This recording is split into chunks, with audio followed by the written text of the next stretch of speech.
Hey, good afternoon, everybody, and welcome, comic art fans, young and old. This is going to be a special art sale today that we're presenting on the Comic Art Live channel. If you're a fan of the shows that we do here on Comic Art Live, I would certainly encourage you to subscribe to the channel and turn on notifications so you don't miss one of our future broadcasts. Today, I've got the pleasure of having comic art legend and entrepreneur Neal Adams as my guest. We'll get things started off today with what I'm very certain will be a lively and fun chat. And we'll also be doing a art sale as part of this show today. And after we do that, there's probably a little bit more time to talk as long as Neal's up for it, but we'll see. But with regards to buying artwork during today's broadcast, I wanted to go over a few of the ground rules that are in place for today's show. They're pretty familiar to you if you've seen other claim shows that we've done, but a little wrinkle in this one as well, just like usual. But when we're presenting artwork as part of the show, we just want you in the chat to type the word claim and then the lot number. Any artworks that we show as part of a slide will have a lot number. There will be a few mystery boxes that we'll do probably before we start showing artworks, and those won't have lot numbers, but we'll work those out and can talk more about that when we have those on screen. But while we're presenting artwork, we just want you to type the word claim and the lot number. And after the show, if you have claimed any artworks or mystery boxes, what we want you to do is, number one, email the address that's on the screen there. That is madamadams@gmail.com with your name, mailing address, and the items you've claimed. But we would also like you to hit up Neal's Facebook page, which is facebook.com, nealadams.com, all spelled out like that. And also send them a personal message that way. So that way they've got your contact information in a couple different avenues, and it will make it very easy for them to send you an invoice after the show is over.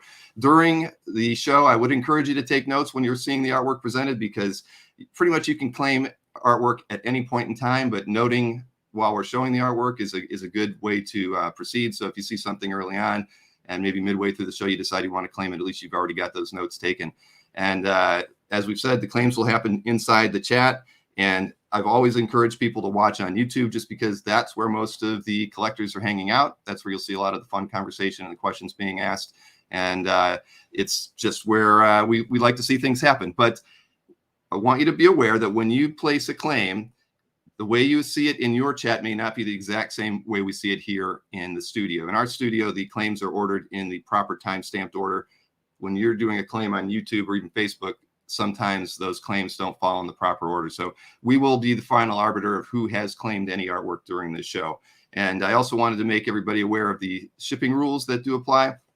These are the costs as far as domestic shipping and international shipping, $20 and $40 for artworks. If you do pick up a mystery box, it is $30 and $50.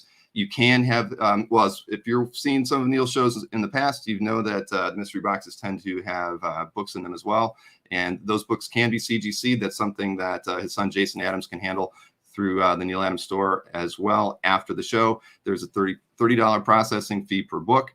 And also COAs are available for the artwork purchases. If you'd like one, they're at $20 each. And with all purchases through continuity, Neal's signature is included. So you don't have to worry about that. And just be aware of this as well. Neal is always available for commissions. And if you're ever interested in one, we would definitely encourage you to contact Jason through the nealadams.com website. There is a commissions tab as part of the menu there.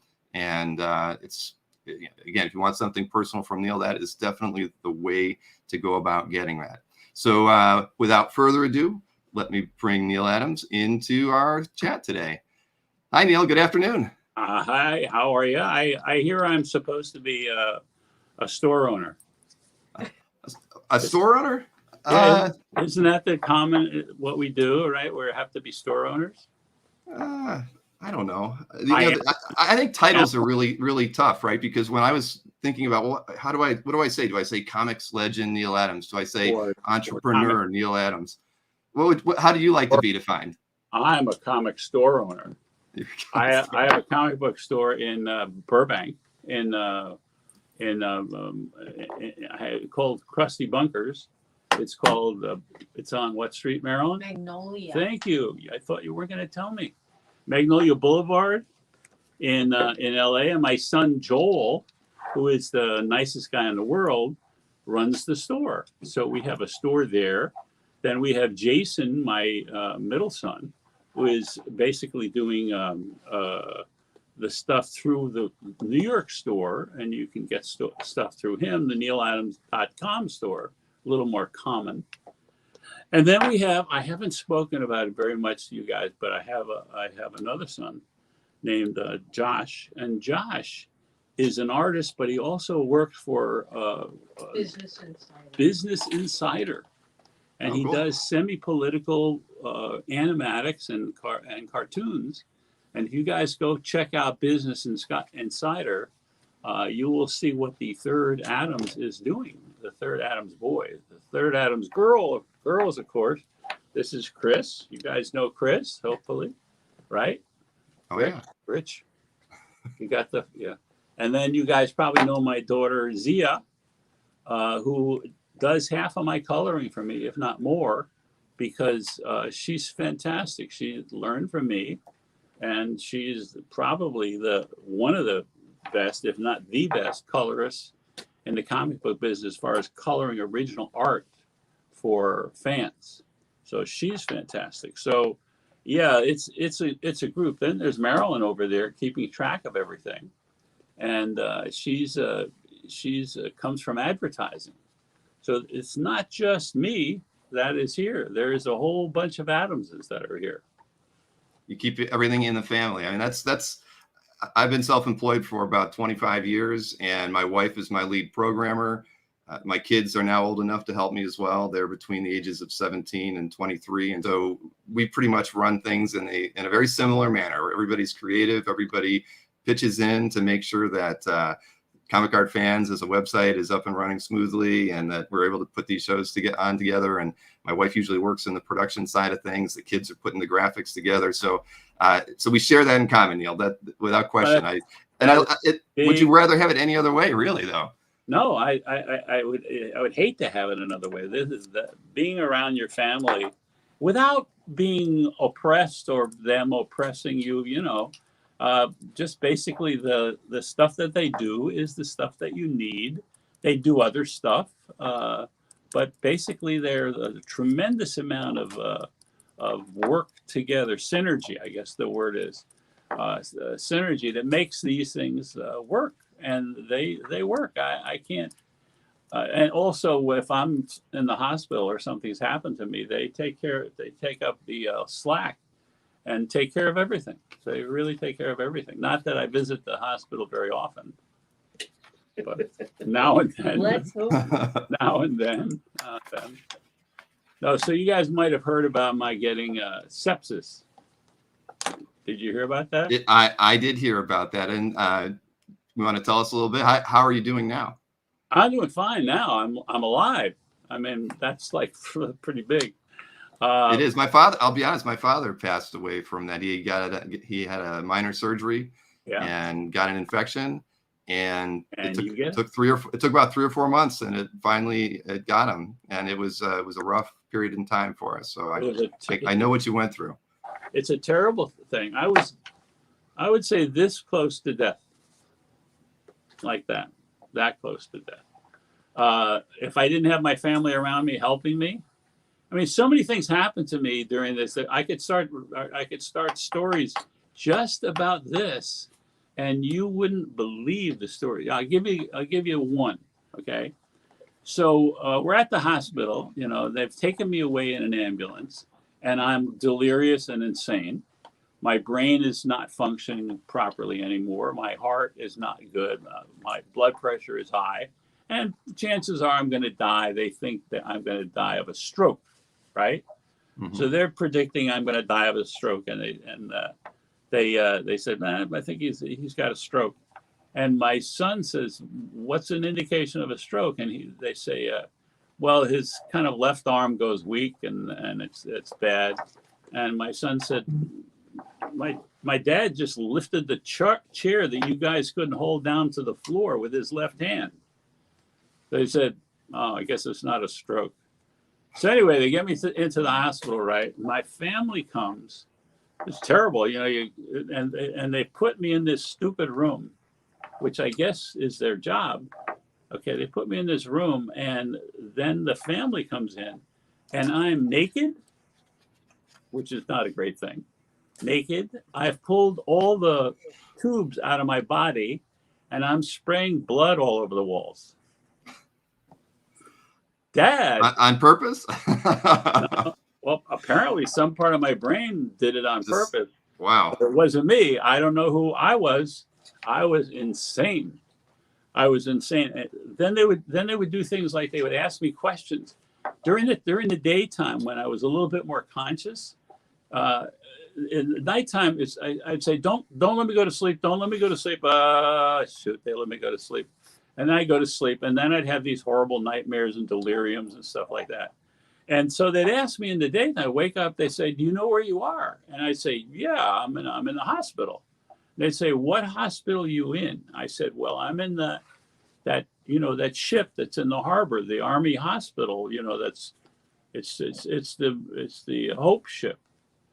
And they said, and why do you think you're there? I said, well, because it's a military ship. Now, of course, I'm at NYU hospital, being taken care of, right? And they said, well, why are you there? I said, well, I'm in the Philippines, right? And they said, the Philippines? I said, yeah, it's just above New York. And they said, what are you doing there? I said, well, I'm trying to stay alive because there's this princess who's this producer of this film that her father's making, and anytime that they want a little bit of entertainment, they because I'm a tall American, they want me to fight some guy, and I don't know how to fight the way they're gonna fight me, so they try a different one every time. And I say, why are they doing this? They said, well, because the American film production company hates this girl's father. And so what she's going to do is she's going to become Wonder Woman in the next movie, because she knows her father's going to die. And I'm going to have to stay alive in order to help her get the job in the movie. And so we have these physical matches where a guy has got a spear and I have a spear, and we duel it out as quickly as we can and drive the spear through our foreheads. If I don't drive the spear through this guy's forehead, I say, what happens? They say, well, we throw you in the water. I said, what water? They say, down there. Oh, okay. Is that the only way I can go? They say, no, you can go into the volcano. It's all right. I was like, so then I'd have to kill the guy, and then I'd have to escape, and I have to try to help the girl because she's the tallest girl in the Philippines, and she knows for sure she's going to be the next Wonder Woman, and her name is Susan Chang. I know her name. It's Susan. How do you remember all this? I mean, this is, you were in a delirious state. Every night I had a different nightmare. Every night it was insane. And I didn't even know what was going on. I had no idea. I was nuts. I was totally out of my mind. And this virus, this thing, was attacking my body, attacked my heart, attacked my lungs, attacked my liver, attacked my brain, attacked whatever it could attack. And tried to kill me. And the doctors worked. They had, what do you call it when you change your blood? You were on dialysis. I was on dialysis for 5 days, and they gave me medicine, stuff that I was experimental medicine. They tried me on everything. It would change it. They change it off. They give me dialysis. They give me another one, check to see if I'm still alive. Keep these women awake all night on death watch to see if I would survive until the morning. I don't know, they really cared. Anyway, so I come out of this thing, and sure enough, I'm alive. I'm just like, oh, well, guess what? I survived. And then the other adventures happened. There's adventure after adventure. I cannot tell you in a short time what these insane adventures were. And many of them were such that I would remember the adventure, but I wouldn't remember what was going on. It's just totally insane. Well, we're all glad that you survived that. Thank God for my family. They were there all the time. Marilyn stayed there every night. They tried to chase her out of the room. She threatened them. She was in there every single. You don't mess with Marilyn. And she watched me all the time. They all did, really. They all came and visited and took care of me, and made fun of me whenever necessary. But that's the way it goes. That's the way it's with the dad. Anyway, how long were you in there in the ICU? A month. A month. Wow. And it was a bad. It was 2 weeks in the hospital and 2 weeks in rehabilitation. Rehab, right. Physical, not. Yeah. They kept on being surprised. We had these little ladies that went on death watch for me.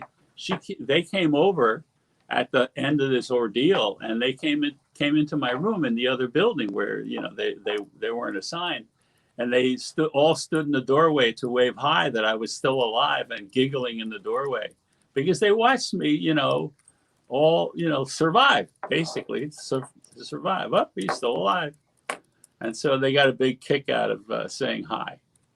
It was great. Those women who work in those hospitals, they're the best. They are the best. Nurses and doctors, not so much.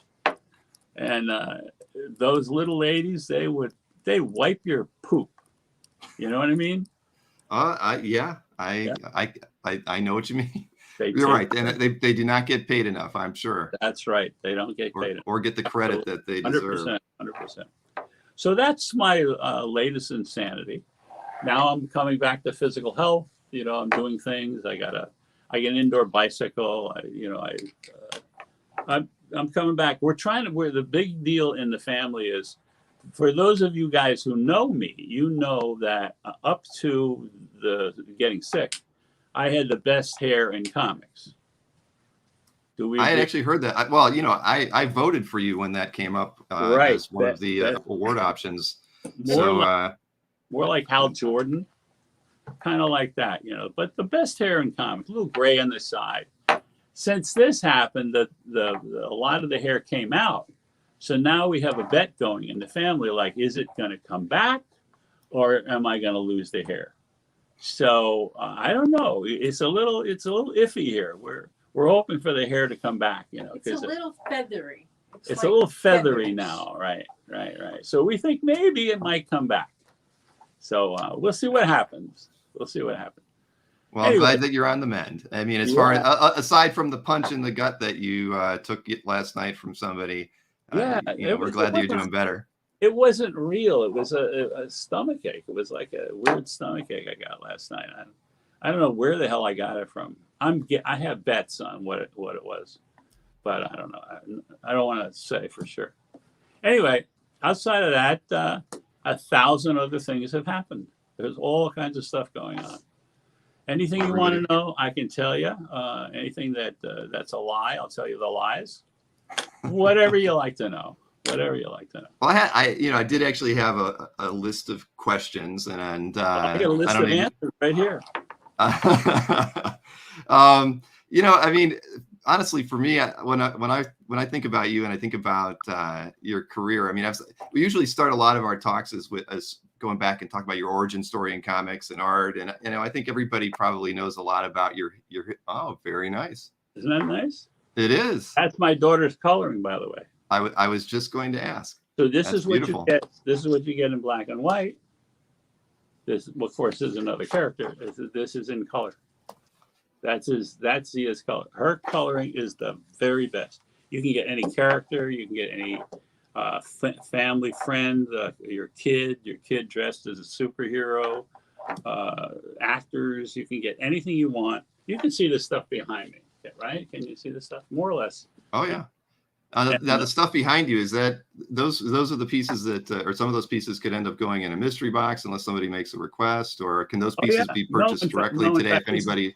This is the way we worked it with the mystery boxes, because sometimes the mystery box drawing would get redundant. So what we decided to do was the person who wins that mystery box can then also pick the drawing he wants or she wants, so that it's not like, oh, I got a Superman last time and I don't want to get a Superman this time. No, you get whatever you want. So, and the choices, look at these choices. Look at that. It's beautiful. It is. And They're all- those colors are fantastic. They are. Look at, she may be my daughter, and I may be bragging on my daughter, but she is tremendously talented.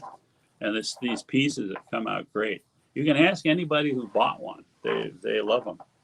And you can get it now. If you want to get one in color, of course, that's $800. You got to pay double to get Sure. that. But it's full color. It's painted practically. So you can do that. And if you guys remember that, then I don't have to repeat it. That's true, because I didn't make a slide for the mystery boxes, but I figured they would be easy enough to talk about. Well, these are some of our mystery boxes right here. There's 4 of them on the table, and we have numbers: 923, 947. Yeah, but they're not going to call out numbers. They're not going to call out numbers. Well, then you can just get a mystery box, but you decide what drawing you want to get. It's so easy to do, guys. It's so easy to do, and the thing that's so great is that you can make your choice. You can get it black and white, or you can get it in color. And the color, in my opinion, no matter how good I may be, the color is better. The color is better.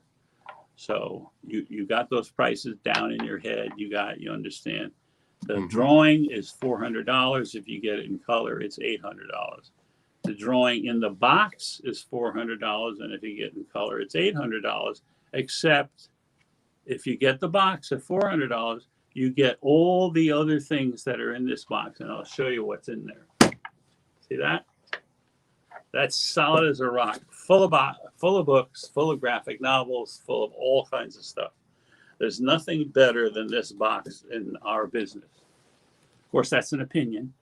There you go. Well, and there's candy in there as well, I think. There's candy in there too, because I like candy. Where else are you gonna get that? There's Chuckles in there. 5 Chuckles, 5 flavors, 5 cents. That's what we used to call Chuckles back in the day, when you could buy it for 5 cents. Now I think if you buy Chuckles, they're like $2.50, something like that. Okay, well, he's got questions he wants to ask. Okay, I'm ready. Okay. Well, we talked about Irwin Hazen before we went online, and I actually had a question about that. Well, in general, I mean, one of the best things about doing these video interviews, and the fact that you have been recorded on different programs in the past, being able to document the history of the illustrators and the people who've contributed to the medium, I think is really important. So getting those stories out there is really important. But I'd seen an interview with you at one point, I think it was at the New York Comic Con, where you had mentioned that you were working on a Irwin Hazen biography of some kind, and you kind of alluded to that when you were talking to me earlier about Joe Kubert and Irwin and some of the stories there. So it seemed like you early on, as a trendsetter, like you are in most things, we're trying to do something along those lines early on. But I tried to do a little research, find out if that ever happened, if it ever got done. And I'm just curious, A, how you got started on that, and B, did it ever see fruition, and did anybody ever get to see it? Well, we'll forget that I love Irwin Hazen. I'm sure we still have the tape, but we have to put it together as a video. And the question is, what is the form of the tape? What are we going to do? And sometimes we get caught up in doing too many things, and we still have the material, but we haven't put it together in its form. So it may be that I can work with somebody else to do that, or maybe I'll wake up tomorrow morning and we'll do it and try to present it some way. It's it's in the industry the way it is, and the various parts of the industry, you don't necessarily know the product you're turning out. Like I woke up this morning and we were looking at. I was looking at a video of a father and son who built a log cabin in the woods. Well, that's great, and it was on Google. Okay. YouTube. Now, YouTube. Sorry, it was on YouTube.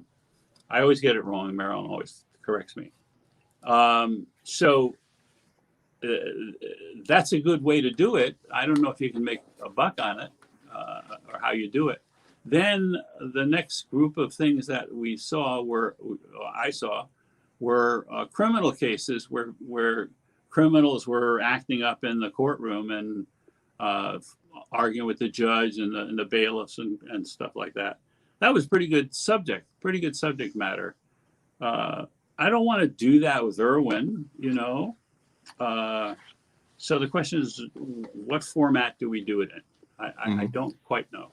I would say at continuity, we have a ton of unfinished projects. Yeah. And that's because in the end, it is a family business that has to make money. And we have a studio in Midtown Manhattan that is quite expensive. So I would say we have a million projects on the sidelines Yeah.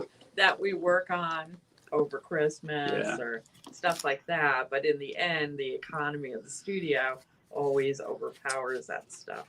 And Irwin, by the way, is a great interview. It's a terrific interview. Well, there aren't many interviews with him online that I could find, so that's why I was really curious about that. I think Chris might be able to help you if she. Well, we don't have it online. No, we don't have We would have to No, we'd have go to. through transfers. And all We have to kinds go of through stuff. transfers and stuff to be able to At supply some that. point, it'll be out. All right. Well, I do a lot of video editing nowadays, so if you ever needed any assistance, That's in what I that, hear, and I in think that area. this may be one of those opportunities. That Sure. No, I'd love to, because that's really something that Well, I you know don't- what happens is that you end up saying, "Sure, I can get it for you," and then you start looking, and a month later you're still looking. It's very often they're not that organized, but we have edit rooms here, and we have stuff in a semi-organization. Maybe we can find that and maybe do something. That'd be great. Yeah, no, I would love to be a part of it if I could help you guys out with that. But I'm in the same boat. There's shooting those things, and then there's editing those things, and Yeah. both of them are very time consuming. And when you do them all yourself, it's a Yeah. bit too much. I completely understand why. As you it would've got to turns that out, point. my daughter Zia is our best editor. Well, but she's busy doing other things. There you She's go. busy color. There you go. There you go. All right. Well, I mean, I think it'd be great to have it out there. I'd love, even if it never made it to the, out in the public eye, I'd love to actually see it if I could one day, Sure. if it were possible. I'm sure it's just a matter of finding it. So, because at the beginning of the year, I actually did or produced an interview with Mark Ridner, who owned the the New York Comic Arts Gallery, and so that was in the 70s. I don't know if you had ever heard of that or remember that. I know that Super Snipe had a gallery back in around that same time period. When I was doing that interview, I remember talking with Joe Jusko, and he had mentioned that he had thought around that time period when he was going to school in New York, that he had seen like a gallery exhibit of your Tarzan covers for Ballantine Books. Was there an exhibit? Because he was a little sketchy on where or when it might have happened, but I was curious if that ever happened, because your Tarzan paintings are probably some of my most favorite pieces of yours. I mean, I love your comic artwork, but those book covers are amazing. Yeah. Actually, they were shown by what's his name, and I can't think of his name, on 86th Street. And he borrowed them to show, and then when I got them back, That was Super Snipe. it was Super Snipe. Yeah. When I got them back, I didn't get everything back at the same time. There's one piece that I didn't get back, and somehow it ended up in a heritage auction for. Yeah, I have to go to Maryland. I don't keep the numbers in my head. I don't know. Maryland. We're talking about the Green Lantern cover. Oh, the Green Lantern. I thought you were Yeah, talking about Green Lantern Tarzan. cover. The Green Lantern. Was that one of the pieces that you also had sent to Super Snipe? Green Yeah. Lantern went for like 500,000. 400. 400,000. Yeah. Went for 400,000, and then the what's his name? The guy who ran Super Snipe, whose name I can't remember, Yeah, I can't remember. died, and his wife claimed that it belonged to her, and so it got sold at Heritage.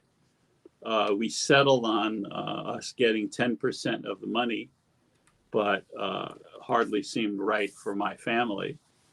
But things happen with my stuff a lot like that. You'll find, for whatever reason, that if you're first doing something, or you're most doing something, or you're doing the most revolutionary, the stuff tends to grow legs and walk away. You know what I mean? Mm. So No, there's I a- do. There's an awful lot of my stuff that's grown legs and walked away. Mm. And I don't think it's a smart idea to get too much into it, but there are some classic stories of that happening. It just gives me the whim whams to think about it. You know, it's like icky. Right, and the gallery itself was really just this little It room. was a storefront. Right. I mean, gallery shows today are a lot different than gallery shows of the Yeah, past. yeah. That was like Mhm. in your closet. Ray, There's actually a video on YouTube Yeah. Yes. from the Super Snipe, and I know it had some Frazetta paintings in it, but I think that one of Neal's Savage Sword of Conan covers was shown. I don't know if it was a print or if it was the original, but Of Super Snipe. from the Super Snipe gallery. Yeah, That's Ed Summers. Right. Ed Summers, correct. Yeah. Yeah, right. But no, I mean, so I would assume that after that experience of losing the artwork, you probably weren't too open to exhibiting or loaning your work for any exhibitions we're after just that. have to like loan it out again. Oh, you. 'Cause we're just that nice a family. Really? No. We need to be burned at least 25 times.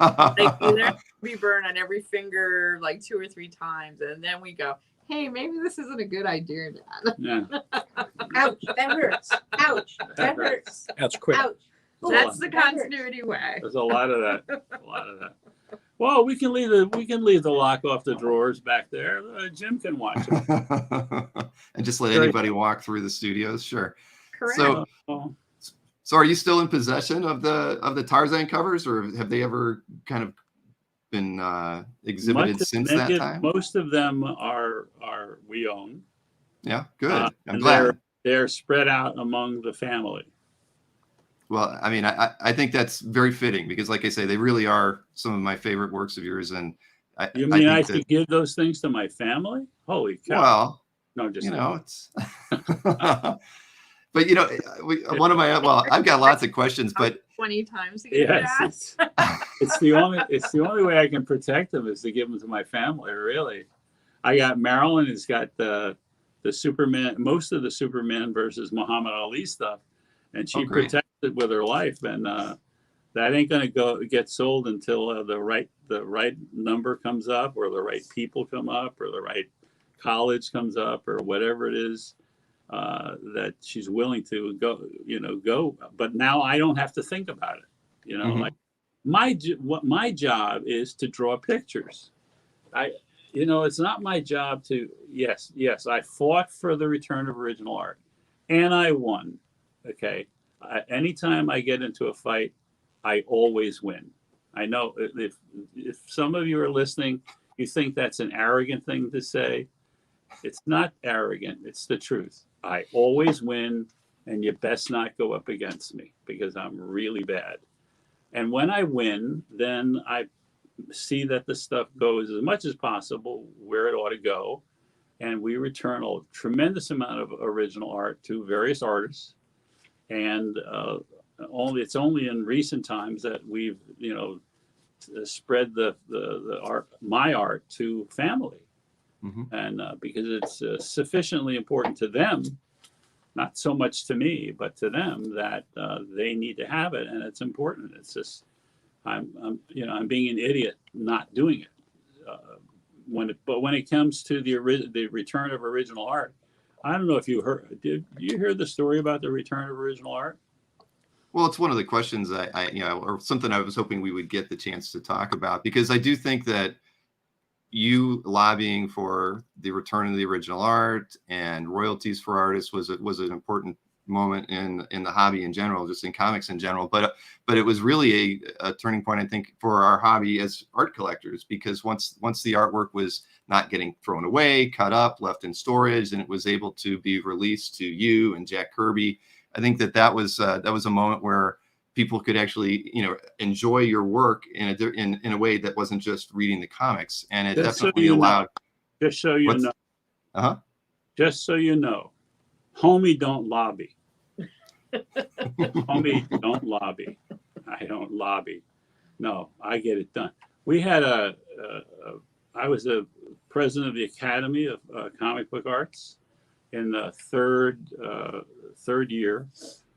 Stan Lee was the president the first year, and of course he did nothing. And basically, I ran for vice president because I knew I would do all the work, and so I did all the work. And Stan just sort of, was a host, a master of ceremonies, which was fine. It helped everybody. Then Dick Giordano was president for a year. So Dick decided he was going to nominate propose that the third guy to run would have to serve 2 years, and then he nominated me. Never fails. Never fails. Anyway, so what am I going to do? That's all that was left. I had to do something. So I did anyway. So I go to one of the meetings, and I say, look, guys, I talked to the lawyer. We had 2 lawyers at that time, both of them working for free. And I said, look, we have to establish ourselves as an organization. Lawyer said, yeah, you've already been in business for 2 years, but you have no list of the things that you believe in. No, and I forget what he called it. Bylaws, whatever. So I said, well, what does that entail? He says, well, you have to believe in stuff. You have to you believe in going to hospitals and doing drawings for kids, donating when you have any extra money, you donate it to, a charity, whatever it is. What are you going to do when you succeed at something? I said, well, what about this idea of getting our artwork returned? Now, up to that point, I had been talking to DC and to Marvel for 7 years. Now, I'm not going to tell you the story of those 7 years and why the artwork should go to the artists. But even now, even then, the people on the Academy said, Neal, you're going to get us all fired. Stan's going to fire us. He's going to call in the Philippine artists. We're all going to be out of a job. I said, no. Stan wouldn't fire anybody, guys. That's insane. He needs you. You need him. But it's better to have the artwork back. It's your artwork. You understand? It's not Stan's. Stan has nothing to do with the artwork. It's not the company's. It has nothing to do with it. It's your artwork. You own it. You did it. No, then they started arguing with me. And finally they said, Neal, you're going to get us all fired. I said, okay, you know what? We're going to table this discussion and forget about it. Okay, we'll bring it up later, a couple of months, and we'll talk a little bit more about it. And so everybody was sort of semi-satisfied, and they walked away. 2 months later, I got the word from Ralph Reese that I was going to be, what do you call it? Impeached. They were going to impeach me. The only guy out there that's fighting for artwork being returned, royalties, big deal. Okay. Better quality work. Okay. They wanted to impeach. And when I stopped laughing, it's like, okay, fine. Let them do that. Well, of course, they didn't impeach me. And some of those people just left and quit the Academy. I'm not going to mention who they are. So I thought about it, and I thought there's only one way this is going to get done, because these people are really afraid of their jobs. Mm-hmm. They don't want to lose their jobs. And just the thought that Stan Lee might fire them just sends, they got kids, they've got a mortgage to pay, they've got rent to pay. They can't afford a crazy person like me. So I thought, you know what? I'll just do it myself. I will just do it myself. Okay. Outside of the Academy, just on your own. Yep. Yeah. Yeah. So coincidentally, that around that time, Jeanette Kahn and Sol Harrison had become co-publishers. Mm-hmm. Jeanette Kahn's father was a very important rabbi, very important rabbi. So her approach to the world is ethical. Her brother, same way.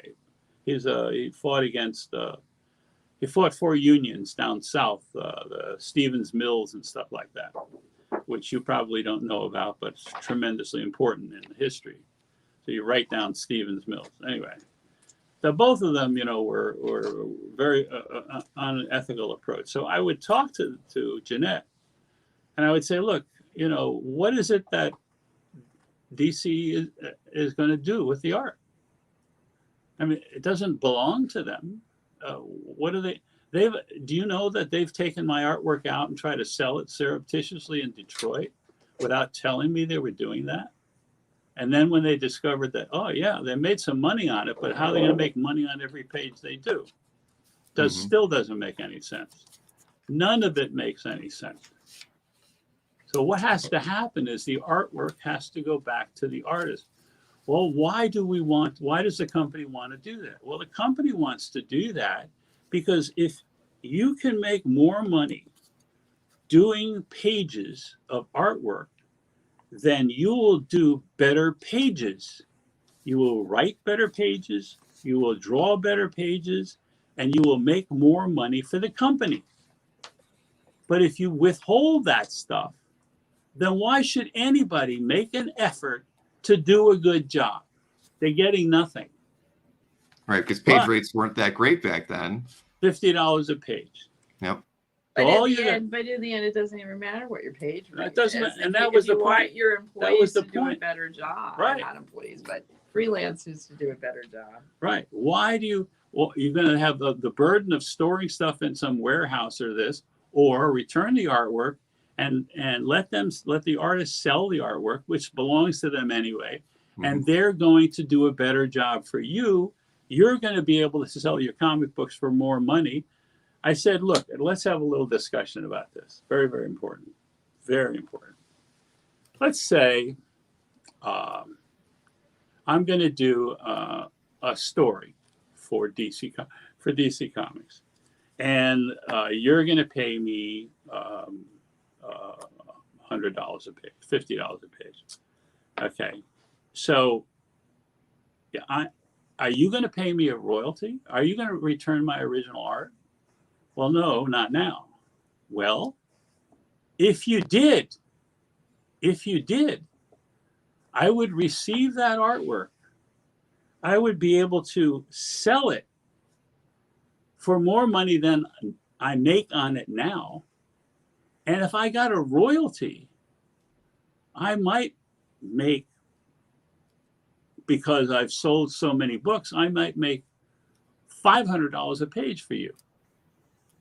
Why do you want me not to make money for you?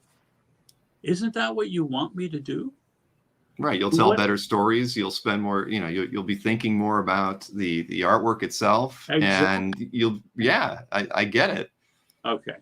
So DC decided they would return the original artwork. Now, that happened pretty quickly. Then Marvel, almost a week later, decided the same thing, because Marvel always had to do what DC did. So it was decided, they wrote a note out telling everybody they were going to get the artwork back. And then I went into the royalty thing, and I won that one as well. Then my daughter, listen to this, my daughter, who sits next to me over here, went to Canada to a company called Cabacor. And she found out printers that were not Sparta, Illinois printers, which were ripoffs, no offense, because they lived there in Sparta, Illinois, and they had all kinds of ways to rip off the companies. Mm-hmm. Chris went to Canada, went to Ronald's all the time. Well, Ronald's was also part of it, yes. Anyway, however it worked out. And she got a couple of books printed, then she came back to DC and Marvel and showed them the books and said, this is what you can get printed in Canada. And their faces fell off. She had to show them how to print comic books better by going and having them done. So that's how we win. That's how we win. Well, so, you know, That's how- changing, that's how changing. That's how the industry has gotten the way it is. Well, Better artwork. without presenting other alternatives, I mean, they're just going to stick with what they think makes sense and makes them the most money. But change is hard sometimes, Neal. But I don't think you make more money at Sparta, Illinois, when you're only selling 10% of your books. right. Doesn't work like that. No, everything they were doing from a business point of view was wrong. Didn't make any sense whatsoever. They were the philosophy at DC and then Marvel was charge as little as you can for the comic books that you're printing. As little as you can. And I would talk to the publishers and I would say, look, you're sitting there, you're trying to tell the guy in Grand Central Station, okay, that carries all the magazines and Playboy magazine and all the other ones, that they should sell your comic books for 15 cents. Okay, so they're going to take up their rack space for a 15-cent item. Mm-hmm. Don't you think those people have their own mortgages? Don't you think they have their kids in school? Don't you think they have to pay their bills? What do they want a 15-cent comic book for? That means that they make 7 cents. You sell Playboy magazine at that time, you'd make $1.50. What are you going to sell? Playboy magazine or a 15-cent comic book where you get 7 cents? Who wants that? That's not how they distributed comic books. And all they're doing is ignoring you and not wanting to sell your comic book. And you keep on telling them, but ours are cheaper, ours are cheaper, ours are cheaper. Nobody wants cheaper. That's stupid. No, it's true. Well, nobody wants to distribute it. You know, the consumer side, they probably, the view would have been to keep the prices lower. But at the end of the day, less and less places were carrying comics because of that very fact. We're in a business. I would like to say, let's hand out comic books on the corner. But no, it doesn't work like that. We're in business to be in business. It's what's his name? The comic distributor. Oh, Jeffy. Steve Jeffy. Mm-hmm. One of Jeffy's sayings, I guess you couldn't call it a saying, is, and 2 times I've heard this, that Jeffy says never sell a dollar comic book, which I think applies to never do a dollar bin. Yeah, never do a dollar bin. Never make a comic book a dollar. A dollar bin. That's insane. That's insane. How about throwing away your money? Turn it on fire. Burn it. That's ridiculous. You shouldn't be selling $5 comics, in my opinion. That's crazy. It's a crazy way to do business. I don't do that business that way. It's nuts. No, anyway. I mean, I agree. Right. But so thinking about, where our hobby is at today, I mean, and you had mentioned that the sale of the Green Lantern cover being, and I think it was almost $450,000 at Heritage. I mean, how do you view, I mean, do you feel like the artwork that you've created is finally getting its due as a real piece of Americana? It deserves to be, in a museum. I mean, when we're seeing prices like that happen, I mean, the cover to Batman 251 sold for $600,000. Yeah. So, but I'm in the same conversation you're in. You'll say the same thing. You'll look at it and you say, "Oh my God, it's finally got its due." Well, no, it's ridiculous. That's not worth it. It just happens that history gets around to a place where that kind of thing happens. I think it's terrific. I think it's just terrific. And I think that I'm one of the lucky people that has taken most chances, done most things that are essentially new and different. And those think of the drug issue. Think of what's his name? The Black Green Lantern. John Stewart. John Stewart. Think of the X-Men that I did that saved the book from being canceled. They were ready to cancel Green Lantern. They were actually on the verge of canceling detective comic books, if not Batman comic books, because the television show had basically mangled it to the point that nobody was interested in it anymore. And I stopped all of that, and I turned it around, and everybody went, big deal. They first of all, they don't appreciate it. Second of all, they don't recognize it. It's the recognition. The stuff that we did in Green Lantern, Green Arrow was revolutionary in almost every book. We insulted the Vice President of the United States. We went after Charles Manson. We did. We killed Jesus.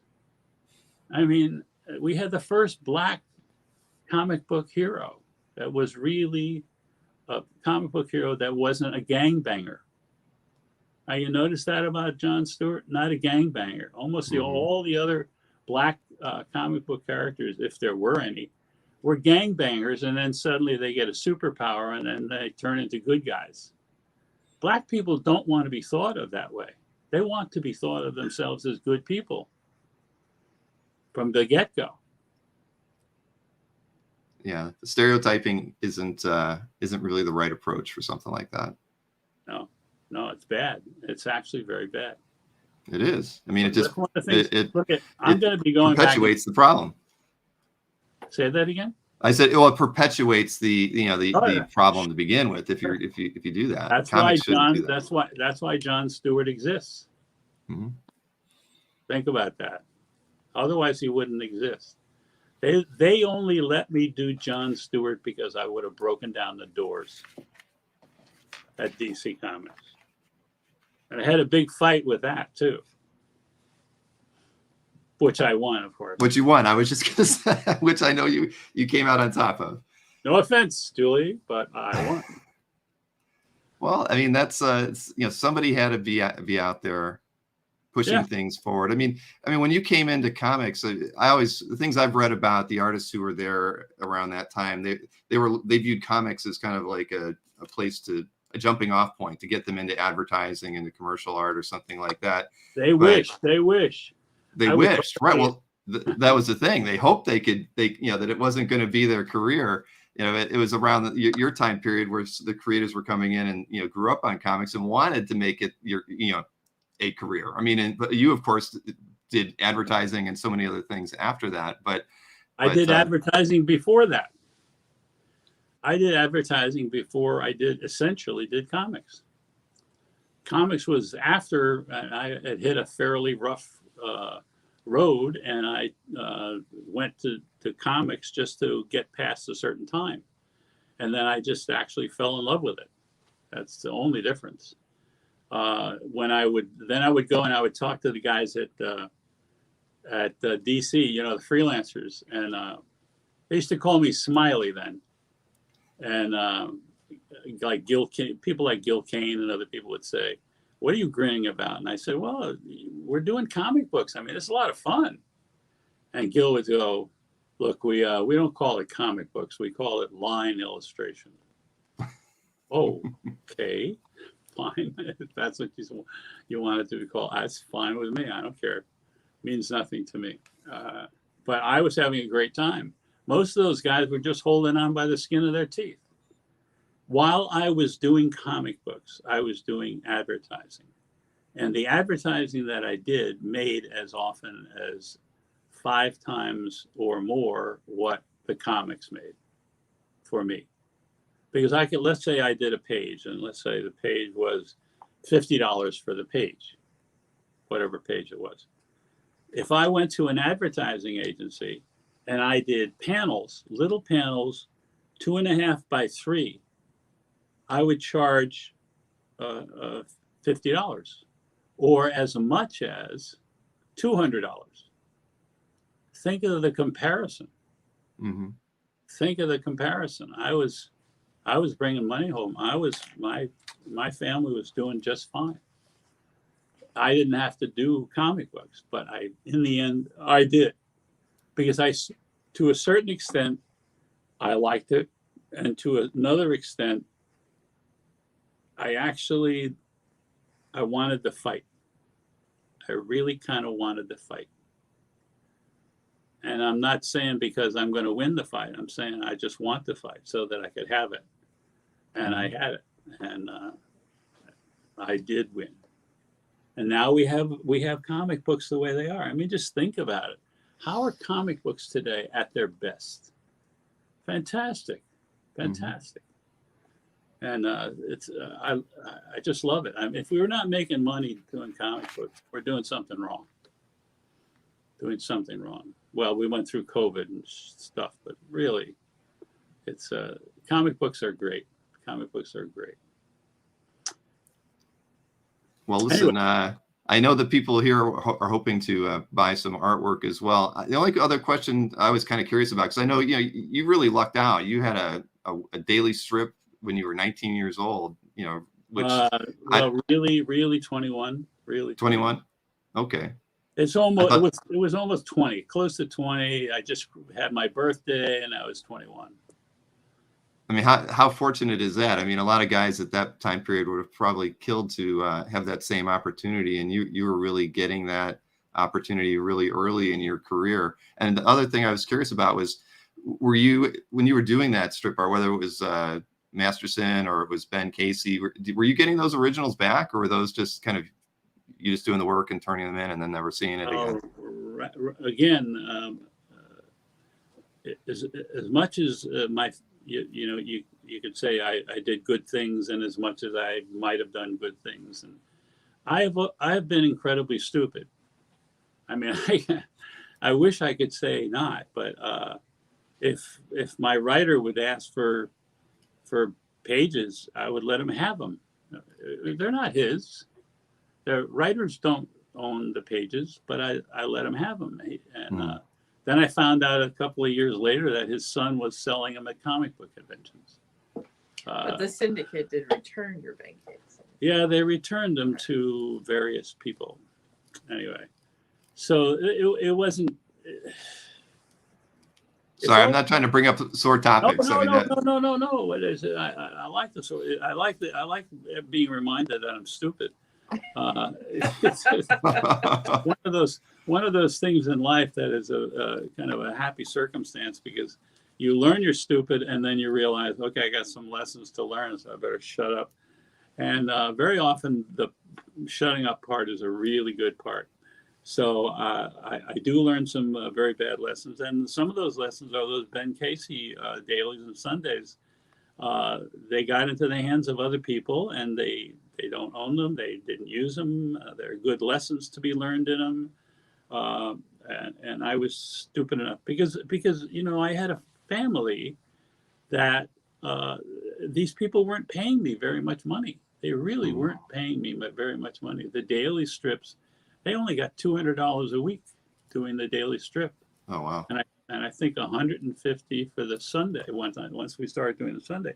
Everybody thinks the comic strip guys are rich. They're the old guys are rich. The new guys not at all. So it wasn't a good circumstance.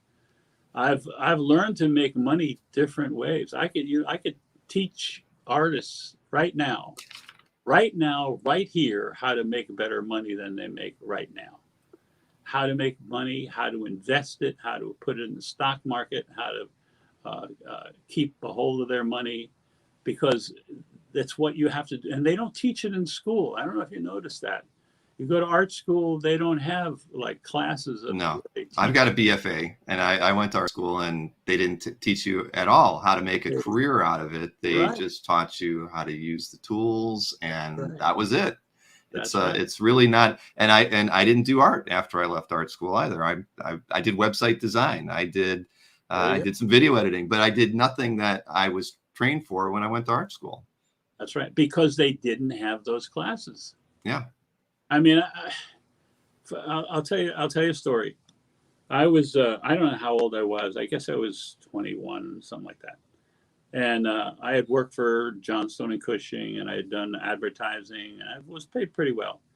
And this guy called me in, as an art director, called me in and wanted me to do a page ad that would appear on the inside, front cover of comic books, DC and Marvel. and it was some candy or some stuff. I forget what it was, but my style just fit what he wanted to do. So I went ahead and brought in my portfolio. He liked it. He said, "Yeah, I want to have you do this." He said, "How much are you going to charge me?"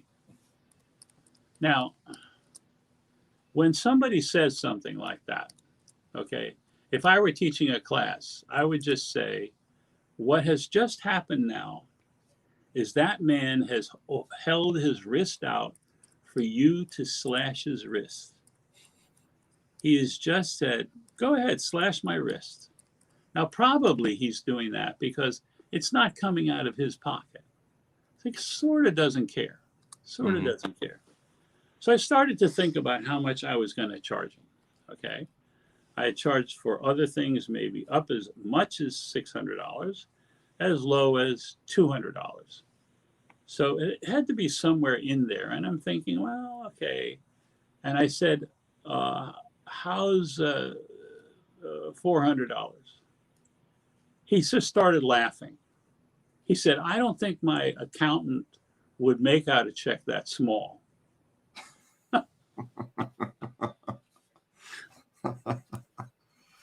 Oh. He said, how about $1,200? I said, that's fine.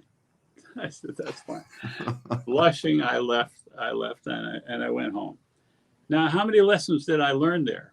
How many lessons were there to learn? Well, first of all, the guy actually voluntarily put his wrists out to let you slash them. And he said, go ahead, slash my wrists. And it was up to you to know how to slash the wrist. So there are ways of doing that. One of the ways you do it is this. You say, well, now you have a pretty good idea what he wants to pay. Say it's $600. Okay. So you know that you'd like to get $1,000. So what you do is you say, well, the last time I did a job like this, I got $2,000. But I'm willing to bring my price down because I want to do the job and I like to work with you. Mm-hmm. Now, did you hear all the psychology in there? I did. Well, trust me, I wish I had a customer like that. And if we had the time, I was going to ask you for advice because I'm terrible. I'm like you. If somebody asked me what's your price, I usually would go to the $400 because I think first about what do I need to put food on the table for tomorrow. Right. I don't ever charge what I feel like my time is worth, and it's a hard thing to ask. So what you do is this, and this is the lesson or one of the lessons. You say, okay, I know what I think I want. And now I will wipe that out of my head. I'm going to wipe that out of my head. I'm just going to say double that. I'm just going to double it, period. End of that mental conversation, it's gone, okay? The last time I did a job like this, I got $2,000, okay? I've just doubled it. Let's say I got $1,000. Doesn't really matter. Could have been 800, could have been 600. The last time I did a job like this, I got $2,000. But I do want to do the job and I want to work with you. So I'm flexible. Okay. I'm committing this to memory. Please. And I would hope some of your people would do the same thing. Then what will happen is this. I'm going to tell you exactly what will happen. That person will go, they'll run across it in their mind and they'll go, oh, that's a little too much for my budget. And they will say something like, well, I think that's a little too much for my budget. You say, well, but I want to work with you, so I'm very flexible. And say, well, and the guy will say, what about $1,500? Or what about $1,200? Okay. And you'll say, good, that's fine. That's fine. I'm perfectly delighted to do that. Okay. So it doesn't matter if it's 12 or it doesn't matter if it's 15. You already are making money. Okay. That guy will go into the room next to his when you leave and he'll say, you know, that guy that just left, he took his price down for me. He's a sweetheart. You've done him a favor. You've done him a favor. You took your price down, right? Yeah, that's Yeah. an incredible approach, Neal. It really is. It's a straightforward approach, and because if the guy goes for $2,000, okay, then he has paid $2,000. So you haven't taken any chances at all. Now here's another thing to remember: when you go home and you're going to do that job, okay, you could have done that job and made $400, or you could go home and do that job and make $2,000. So that means that however long it took you to do that job, you made $400. Then the rest of the money, what do we say? It's 1,000 plus six, $1,600. You know how fast you made that? In 14 seconds. You made $1,600 in 14 seconds, as long as it took you to say the words. And you're at home doing it. You could either make the 400 or you could make the 1,600. And the amazing thing is, I'm going to tell you this straightforward. I wouldn't lie to you. Okay. I have guys that work for my studio, that have worked for my studio and work for my studio now. And when they go off into the world, I've taught them all these lessons. And they come back later and say, Neal, works like a charm. And then they tell me how much money they're making. And it's twice as much, 3 times, 4 times as much as other people out in the field. Because they were clever enough to say the right words. So try it. It won't fail you. It really won't fail. It can't fail you. Right. Right. No, I mean, I've never been a good negotiator, but the way you've presented that makes, I'm going to use that on the next website job. You're not even negotiating. You're not even negotiating. You're just laying it out, and they have to tell you, they give you the answer. Mm-hmm. And you're not going to lose. There's no way to lose. I know. Now you got to start thinking. I know. Keep thinking. Just record it and play it back. It'll work every single time. And you know who will benefit? Your family. Without question. That's what it's about. Well, and everything that I've heard today and read about you, that's always been your focus. Is you want to be a provider. You want to be a well-respected guy in the hobby, but at the end of the day, you want to make sure everybody's taken care of that are in your close proximity. I mean, and what more can you ask for? And what greater feeling is there when you have that satisfaction? I'll tell you to be able to do that, right? I'll tell you something else. I spend a lot of time helping other people. Okay, and I spend a lot of time helping other people because I see how badly we get treated in this industry. And so I don't make a whole big thing of it, but I make sure that people that have hit the skids and are being taken advantage of by the companies are now pulled out of the shitter and have a good life in front of them. Dick Ayers is an example who did, something Rider? Ghost Rider.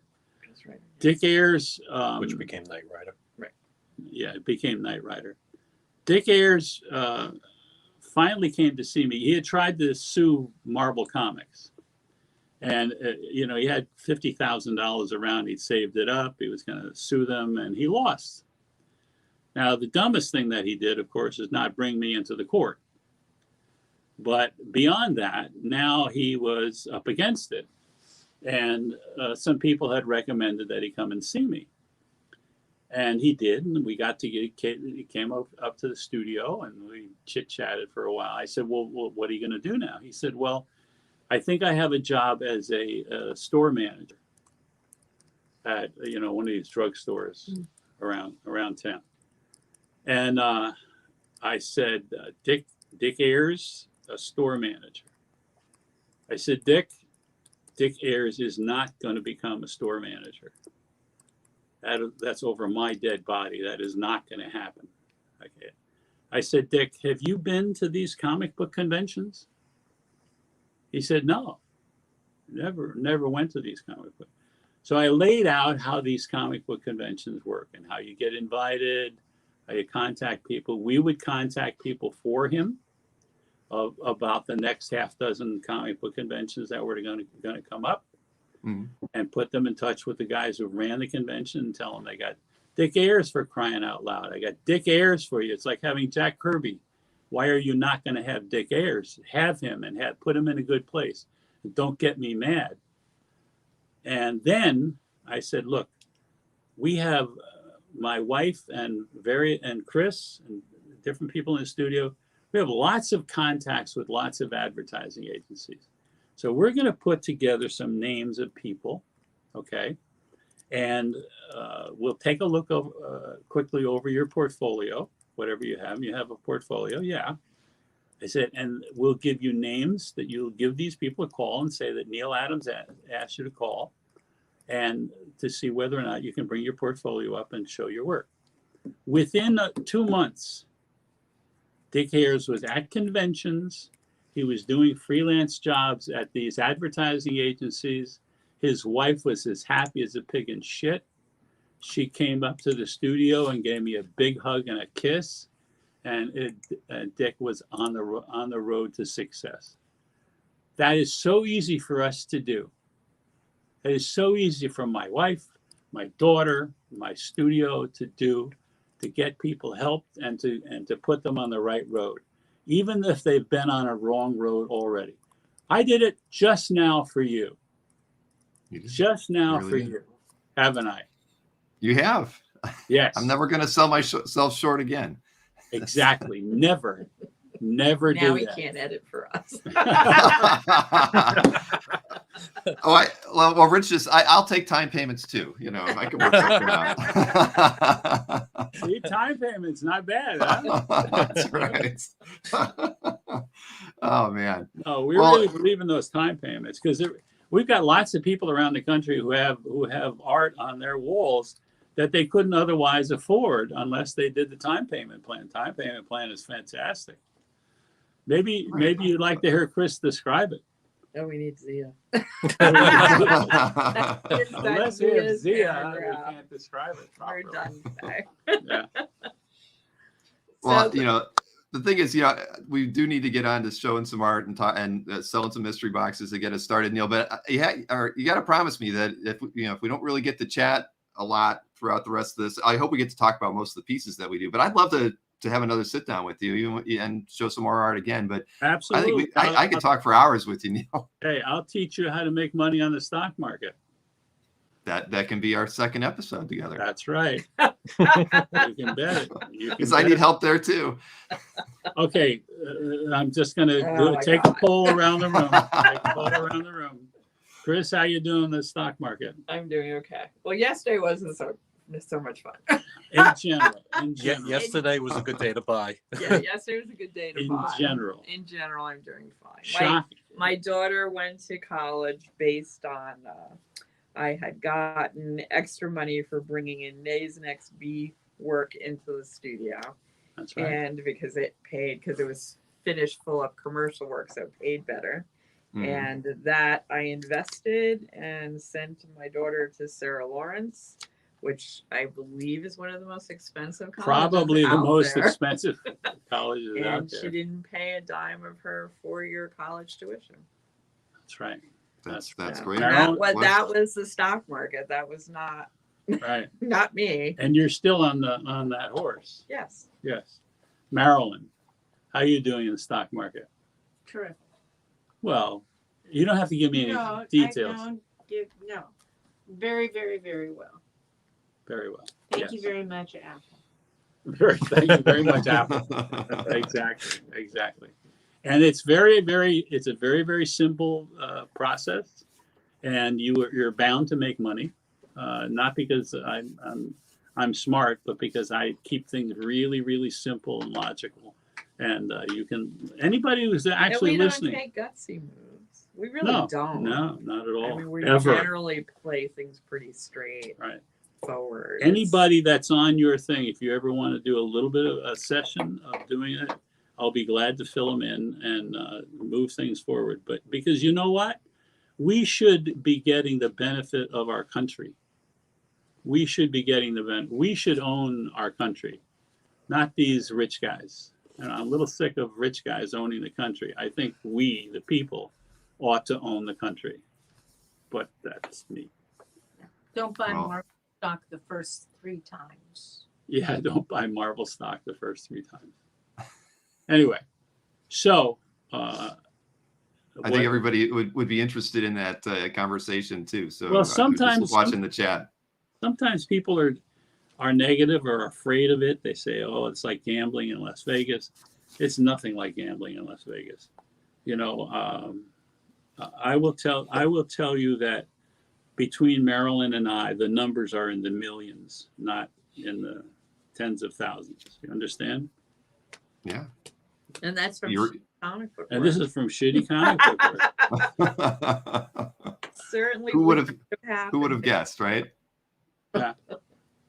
So if you have any more questions, I'm here for you. Well, I've got more, but I'm thinking we should at least try to talk about some Yeah, of the there's mystery an We have boxes. idea. to make So- some money. Yeah, let's Dad. make some.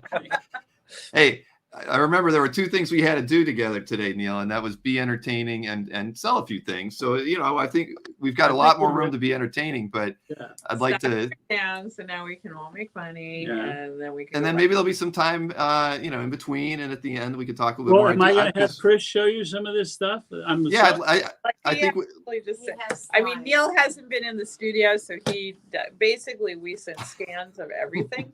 He is posting those scans up.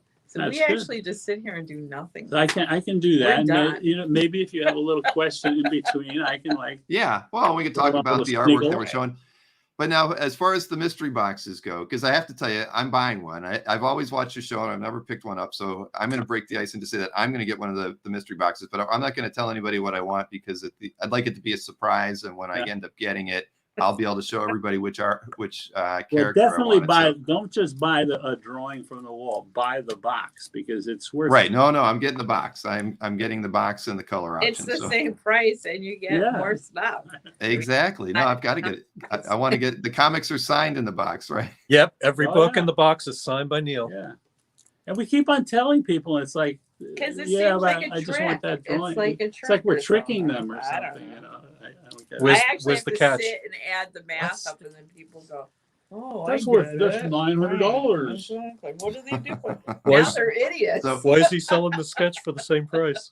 right. I don't get What's it. wrong with them? Well, that's because everybody, you know, they're used to being, you know, Being not roofed. told the truth. They're, you know, exactly. They're not used to getting the honest. You said Donald. story They out of used to say anybody. Donald Trump. Can't go there. I can't go to Donald Trump. Ride me in. But, I'll take a But horse. if you don't, but so I guess we could just say that anybody could pick up a mystery box throughout the sale. But now, what's the process? Because I know you have the numbers on the outside of the box. So they actually have to tell you that they want box 923, or does it No, matter? yeah, No, they can basically just say they want a box. we do that on our show, but basically when we work with like outside shows like your Sure. so we basically, I mean, all the boxes are pretty much the same. I mean, obviously the items in them change, but there's always a sketchbook. There is always comic books. There is always a graphic novel. There is always Chuckles candy. Other than that, things do change, but you do have a guarantee of that in every box, and everything is signed in that box. Some of them do have CGC slabs in them.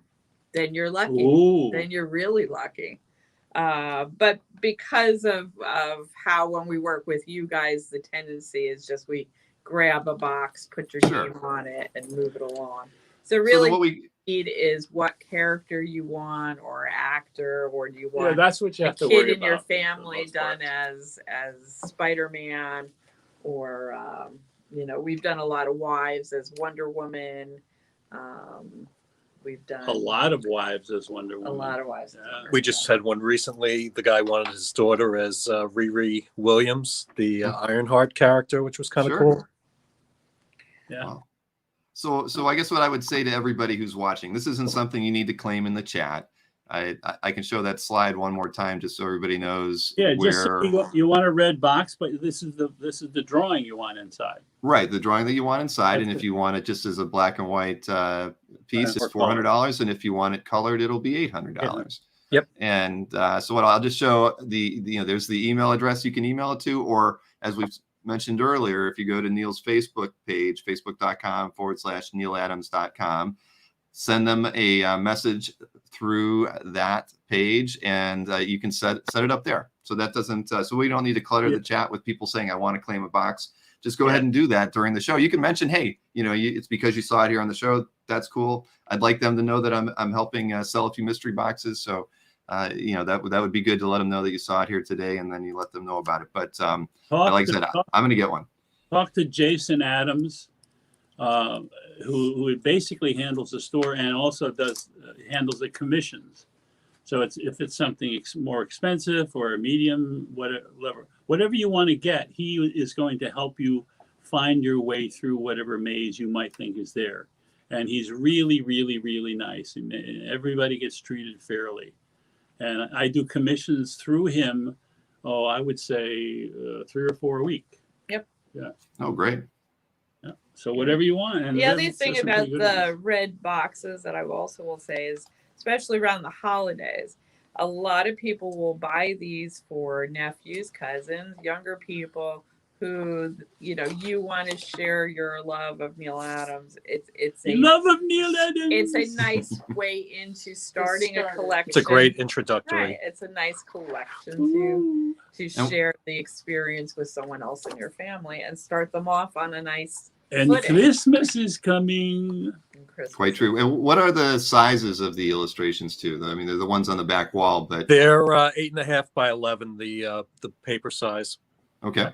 So the drawing's like 6 by 9s or somewhere around in there. 5 Yeah, by 9. something close to that. Yeah. Inside the rectangle. But if you want to do a commission with Jason, you pick whatever size you want. You can go Correct. larger with the commissions. That's the big advantage of Jason, is that you get to talk to a human being. You're not just ordering something, and you can get whatever you want, a bigger piece or whatever you like it to be, and then you can shine a light on it, and it's all pretty. Right, and you can go to nealadams.com to contact Jason directly about. Chris, commissions. are you gonna go over this stuff with him here? Well, like I said, he's got slides, so I've got some. Yeah, I'm going to be able to show the slides, and Chris will be able to answer questions. And we're Okay. answering questions. Okay, you do that now. That's good. Well, no, you do. I'll that take off now. my Clark Kent glasses. all right. So let me just show those slides one more time, just to make sure everybody's aware. We're to claim a piece of artwork that we're going to show, just type claim and the lot number. The lot number is going to be on the slide, so it's really obvious what the lot number is. I'll even mention it before I show the artwork. And just a reminder on the shipping fees for the original art. Domestic shipping is $20 and international is $40. I would imagine they combine on shipping with the art. But mystery boxes are $30 and $50 for shipping those as well. So just keep that in mind when you're making your purchases today, that shipping is not included, but it gets taken care of afterwards. So I guess we're ready to show off the artwork. And just so everybody knows, I arranged everything in kind of lowest price to highest price, except in one instance where I wanted to keep 3 particular pieces together. So other than that, we're starting low, going to work high. And if you want to claim something, just do it in the chat and we'll acknowledge it so everybody on Facebook or YouTube can see it. And let's see what Jason Vignola just mentioned. He just emailed Jason. Now he's thinking about what to get. So that's good. So there we go. We got a commission request already out there. On this, Marilyn? I saw him. Email address is there. I don't know. Okay, good. Okay. So how about I pull up the first lot and we can talk about it. So lot number 1 is a Thor cover layout, 8.5 by 11. It's for $1,000. And No, that's what they're looking at. So I I'm know. showing you in case. I know You it wanna is. say I looked something. over my shoulder. The screen is his scan right, Right, now. exactly. What? He has a scan of this, Yeah, that's what I So said. you're not on camera. So why is she giving it to me? so you can see. so what was it? So what was this done for, Neal? My daughters are so pushy. They're so pushy. If I don't do this, then I'll be like, why didn't I know what art he was showing? Bill asked you what that was done for. Yeah, what was this done for? I'm not showing it to That you was now. that was a cover that didn't actually. We used a different cover because I guess they thought that Thor shouldn't have his shirt off. Well, what happened was Marvel called and they said, "Hey, Chris, can we get Neal to do a Thor cover for us?" So I said, "Sure." So we generally do what, 2 or 3 layouts? Yeah. For Marvel. This was actually one of them. Right. And then we had 2 other ones that we And felt I were just- less than this one. Right. And I decided to take his shirt off and show some sweat and perspiration odor and stuff Right. like that. We And fell very in gritty. love with this one. Marvel was like, "Nah, it's not the direction we're going in with Thor right now." And we were like, "What? This is a great cover. Are you blind?" So actually, Neal, where this is Neal's, this is a tighter preliminary drawing for a cover. You actually loved it enough that you drew it, and we actually kind of hand colored Yeah, it. And yeah. we did sell that This is piece. still the rough and Yeah. real cover. Right, but this is a love cover that never saw print because Well, Marvel's that's unfortunate. insane. Right. I know. Marvel just they couldn't do a shirtless Thor. No, No, it's just like- it was something with like it's not the direction we're in with him. Whatever that means. And whatever I mean, now you guys should all look up what was the last like Thor cover Neal did, and you can see what they picked, and then you can tell me which one you Yeah, like which better. is better. Because everyone will say this was a better pick. Yeah. Yeah. But Well, editors don't always get it right, do they? yeah, well, I guess he had a story theme going on that this just didn't No. fit. No. I was being nice to the client. No. Wasn't it? So that's what this is. It's actually a very large for you. You're back on camera now. It's a very large. Yep. It's a very large I'm on camera. layout. By Do you Neal. typically do your prelims a little bit smaller than that when you're trying to Yeah, get approval? a lot smaller than this. Yeah, it changes according to what I'm doing and where my head is at. Yeah, but this is a great piece. I don't like to hold this Neal Adams guy back too much. I let him do what he wants. And he does. I just think you had to get it out of your system. Maybe. You can imagine Thor a lot better in an anvil, and a hammer and pounding out his own sword, and really being that sweaty kind of like, yeah, I'll make it or I'll put it together. And instead of, the outfit and, who's making your stuff, like The flowing hair that he never needs to wash. just- Yeah, well, he's a god at the end of the day. I just think it's kind of gritty, nice and gritty.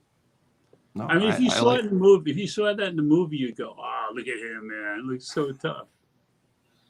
So, I did it. There you go. So that is all right. Thor. Yep, and that's lot 1. And like I say, it was a $1,000, and there are no negotiations on the prices.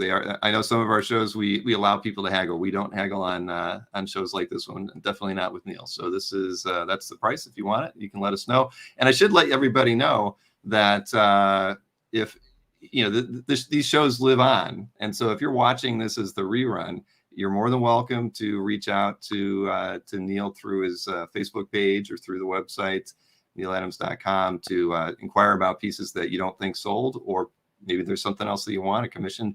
You can do that anytime. Right, you really want to communicate through nealadamsstore.com.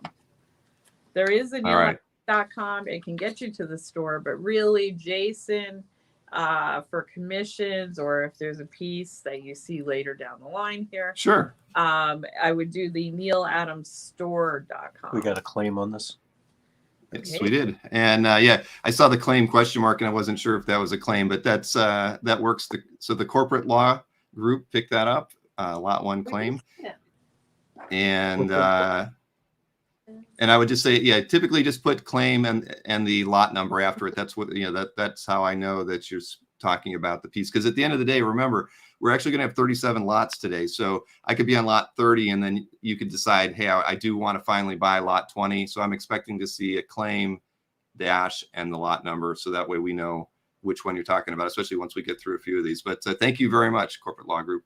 We all appreciate it. We're off to a good start. It's a great piece. It's Chris, one of Chris's favorites. Incidentally, I agree. What? You agreed with me? I did. Holy smokes. All right, well, let's get the second lot. And I'm going to pull it up on the screen so the slide is showing. Yep, that's the one that's right there. It's a nude Sue Storm with Reed Richards. Whoa. It's on 11 by 14. It's lot number 2, and it's she's not nude. She's No, almost Dad, she nude. looks She's a almost, no, she's not nude. She's semi-visible. No, and the whole point of this is I still can't believe you did this. I was asked to by the writer. You can blame me. I was asked to by the wreiter. Rich, you're a bad influence. And he said, obviously he's not going to, Reed Richards isn't going to pay any attention to his wife. So she's going to see to it that he pays attention to her. So she calls his name and he looks up and there she is, as far as he's concerned, nude. But of course, the smoke in the room covered the various important parts. But we don't want to call it nude. Neal doesn't draw nudes. That's right, Dad. We don't draw nudes. Yeah, So this is actually the reverse image of a panel that Neal did in the first issue of his FF miniseries last year. So if you guys have this issue, you'll see it from the other side. So that's what's so unique about this is that now you have it from the front. And of course, I didn't make those shock lines around his head where he goes, "Oh, okay." He's doing a double take. Yeah. So this was just a panel as part of the story, not a complete. It wasn't a splash page or anything like that. Dad one night while drinking coffee went, "Hey, I'm going to draw it the other way." Yeah. I'm going to draw it because I think that's a great a great view. Is you look up and you see your wife there naked. I think that's great. But some people are not there. And it's a large piece. It's 1114. Yeah, you could go and go to Jason and buy the cover. I mean, buy the page and look at it from the opposite point of view. Then you have both of them. True. Yeah, it's not a bad idea. Well, it's very nice. It's still available if anybody wants to pick it up throughout the show. You're not really going to find Neal doing that kind of drawing a lot. Never. Not too often. Really, no. We break his fingers. Really. I did. Somebody asked for what's her name? Diana Drake. Black Canary. Lying on a couch, prone, butt naked, and they promised that they would never print it, or I'd never see it. It was for their personal collection. Can I please do it? And blah blah blah. And they did. Practically begged, and I said, look, you cannot print this thing. You cannot show it to anybody. Even just put it on your wall if you want to, but don't. And the first thing that happened a couple of months later, I saw the thing printed. Somebody put it in online somewhere. Yeah, the guy made a brochure and a booklet, and it had a whole bunch of drawings. There's a burned finger. There's another one. You guys. So wait, now, so this is one of those lessons learned, right? Now, have you done another drawing just like that recently? Because this is not nude. I mean, the point I made was that it's not nude. Well, your Black Canary was a lesson. Black Canary was a lesson. That's you can't trust people. No, you cannot. All right, let's very bad, you comic book fans. Very bad. Let's get lot 3 on the screen. And this was a Green Arrow drawing lesson illustration that you did. It's 11 by 14. Can you tell us a little bit about this one? Can you take those patches off and hold it up? Hold it up for you. The idea is this. I was doing a lesson. I do lessons periodically here at the studio when we do these things. And the idea of this was, here's a pose of Green Arrow, of course. And you could say, well, okay, that pose is kind of plain. It's not a supercalifragilistic pose. But you can change it by framing it a different way. So if you look at the framing, you can see a number of framing devices around the character, all of which work, all of which show you how something can be framed. So there, you're not limited by the figure, and you're not limited by the framing. Now, this is a lesson that you can learn. You can do it yourself. You can do a drawing and do different ways of framing it. And then you decide how you want it framed for your page. Doesn't have to be the same, and very often can be in any number of different ways. So the lesson here is, here are these different framing devices, all of which work. So if you want to learn a lesson, if you care about this sort of thing, we have a series that do go up, and they pop up every once in a while. Videos, yes. So is this, I was just going to say, so you do these as live streams, or are these recorded drawing sessions that you post later? Live streams, stream. we usually just like, he comes in and goes, set up my board, Right. and then get me some cameras. They are still Same. archived on Facebook, but you got to really scroll through the page to find them. Right. They're from like a Facebook year or so ago. Facebook doesn't really let you organize things really Yeah, well. yeah, that's the tough part. My Yeah. feeling is that you guys are fans of mine, and my obligation to you is, if you ask me a question and the question requires words, I'll give you the words.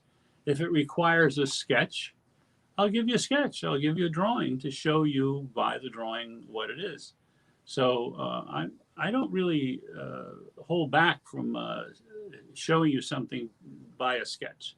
So this is a very good example of that sort of thing, is that those frames are very significant from the point of view of anything that you're doing. Let's just say you're drawing comic books now, and you look at your page and you say, Jesus, I don't know why this is so boring. You know, it seems like I'm framing every frame the same damn way. Well, guess what? You don't have to. Okay, think about it. You don't You're on have screen. to. If you want to show it. And you guys can also, you know, I hate to tell you this, but you can make a copy of this, and somebody may buy it, but you may also have a copy that you can print out on your printer. Mm-hmm. You know, Well, you were fantastic at your page layouts. I mean, I think that's one of the things that I think you're best known for, is being able to manipulate the viewer's eye. You know, when to speed up through a page, when to slow down. You really worked the layout to define how the story, the meter of the story was going to play out, and this is something that you were trying to teach people about. Right, and this is an example of exactly one of those things. That's what I mean, what I found interesting about this piece, considering I've lived with you my whole life, watching you draw, that I didn't even think this, like, never crossed my mind. When you do this, like, just those boxes around it does change how you see the character. Sure. And that within one drawing that you can panelize it, if that's a word, any many ways. So Yeah. to me, this piece of art was like, this is a Rosetta Stone in Chris's world of life. I was like, wow, now I get it. And you don't see something like this. Like, see, this very is often the teacher, inside information. yeah, very often the teacher doesn't know what he has to teach until somebody asks the question. And then the question gets asked, and they put the answer, and then people go, oh, I never realized that. Well, that's because all the real answers are inside me, and I don't know when to lay them out. So there's sort of an opportunity here for us to communicate together. Or you may not want to at all. It's a good educational tool. I mean, I completely agree. Well, let's move on to slide 4, because we've got several color pieces coming up consecutively, and a few Batmans here. So let me get that one up on the screen. This is lot 4. It's $1,800, and it's a very awesome Batman colored piece. He looks a little pissed off here. He's gritting his teeth. Yeah, he's gritting his teeth all right. Now, is- yeah, this was one I didn't. What was the size on this one too? I'm sorry, because this was one of the pieces I didn't have the size This for is it. 8.5 by 11. Okay. These are what you put in the foyer to welcome people into your house. Put a nice little frame on it. Urgh. It's a brighter piece. It's brighter piece. Yeah, with the yellow on it. And one thing we always say at our auctions are the colors don't come in as clear as they do in person. So a lot of people have been surprised when they get the pieces, how bright and vivid the colors are. Do people get to ask questions here? Mhm. Oh, so if you have Oh, any yeah. questions, guys, just ask quick. They were complimenting you on your Elmer Fudd impersonation. Very, very nice. Didn't you do a voiceover on YouTube with that for a comic book? Yes, I did. Now, what medium is the color work done in? That's Copic markers. Copics? Okay. For the most part.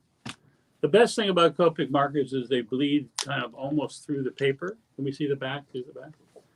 And so you get a smoothness where you get a blending that is helped by the Copic markers. If you don't, then you don't get that blending. And you can add to the blending by going over the thing the second time. You get very rich color that way. And if you use watercolor, a lot of people are gung-ho for watercolor. It's not that good. They're just not that good. You can do certain things with watercolor, but they're not the be-all, end-all. I never found them easy to work with myself. No. I've never used Copics either, so.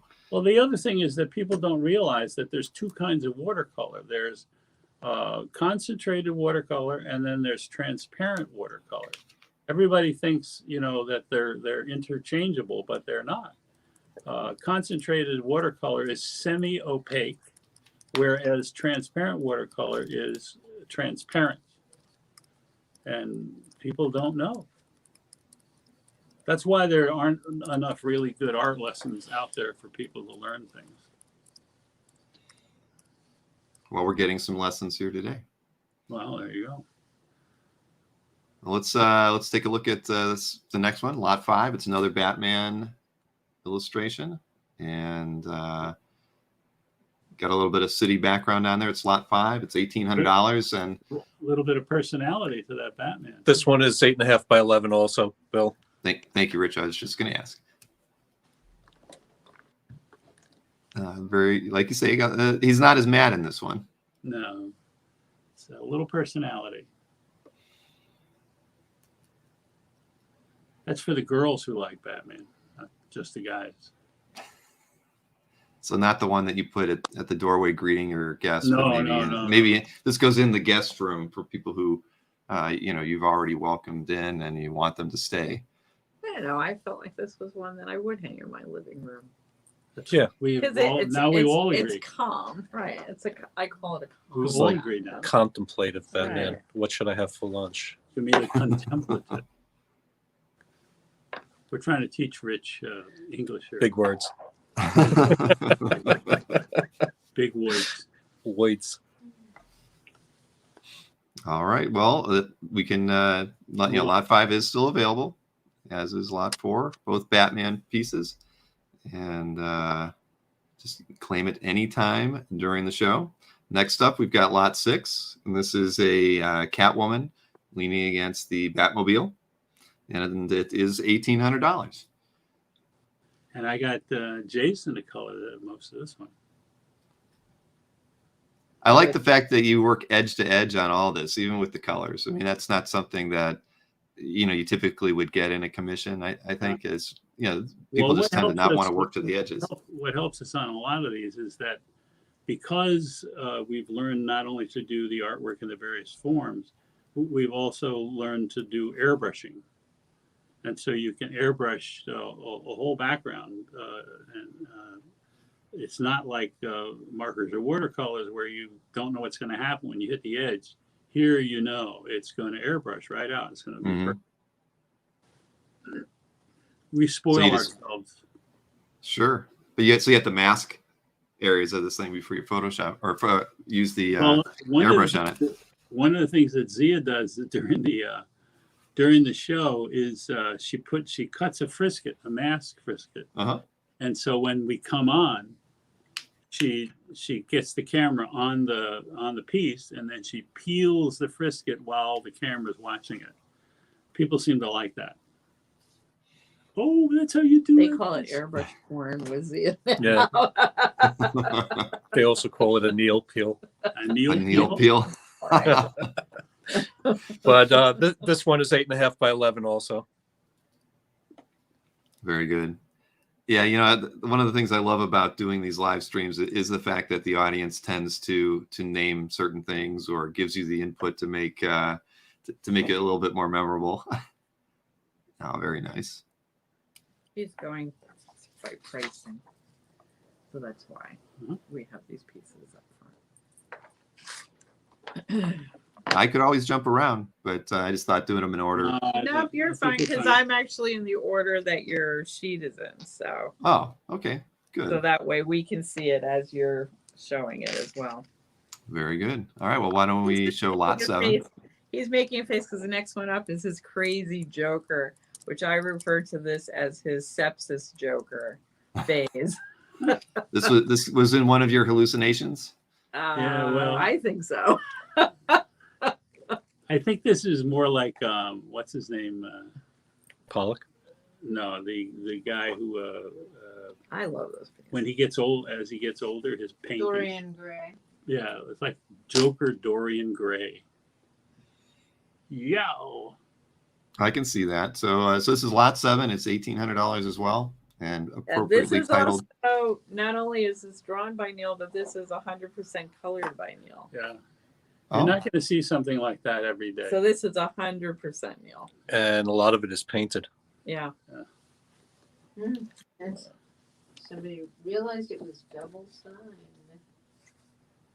We do that occasionally. G Prez says Van Gogh ! Exclamation point. Yeah, more Dorian Gray. More Dorian Gray.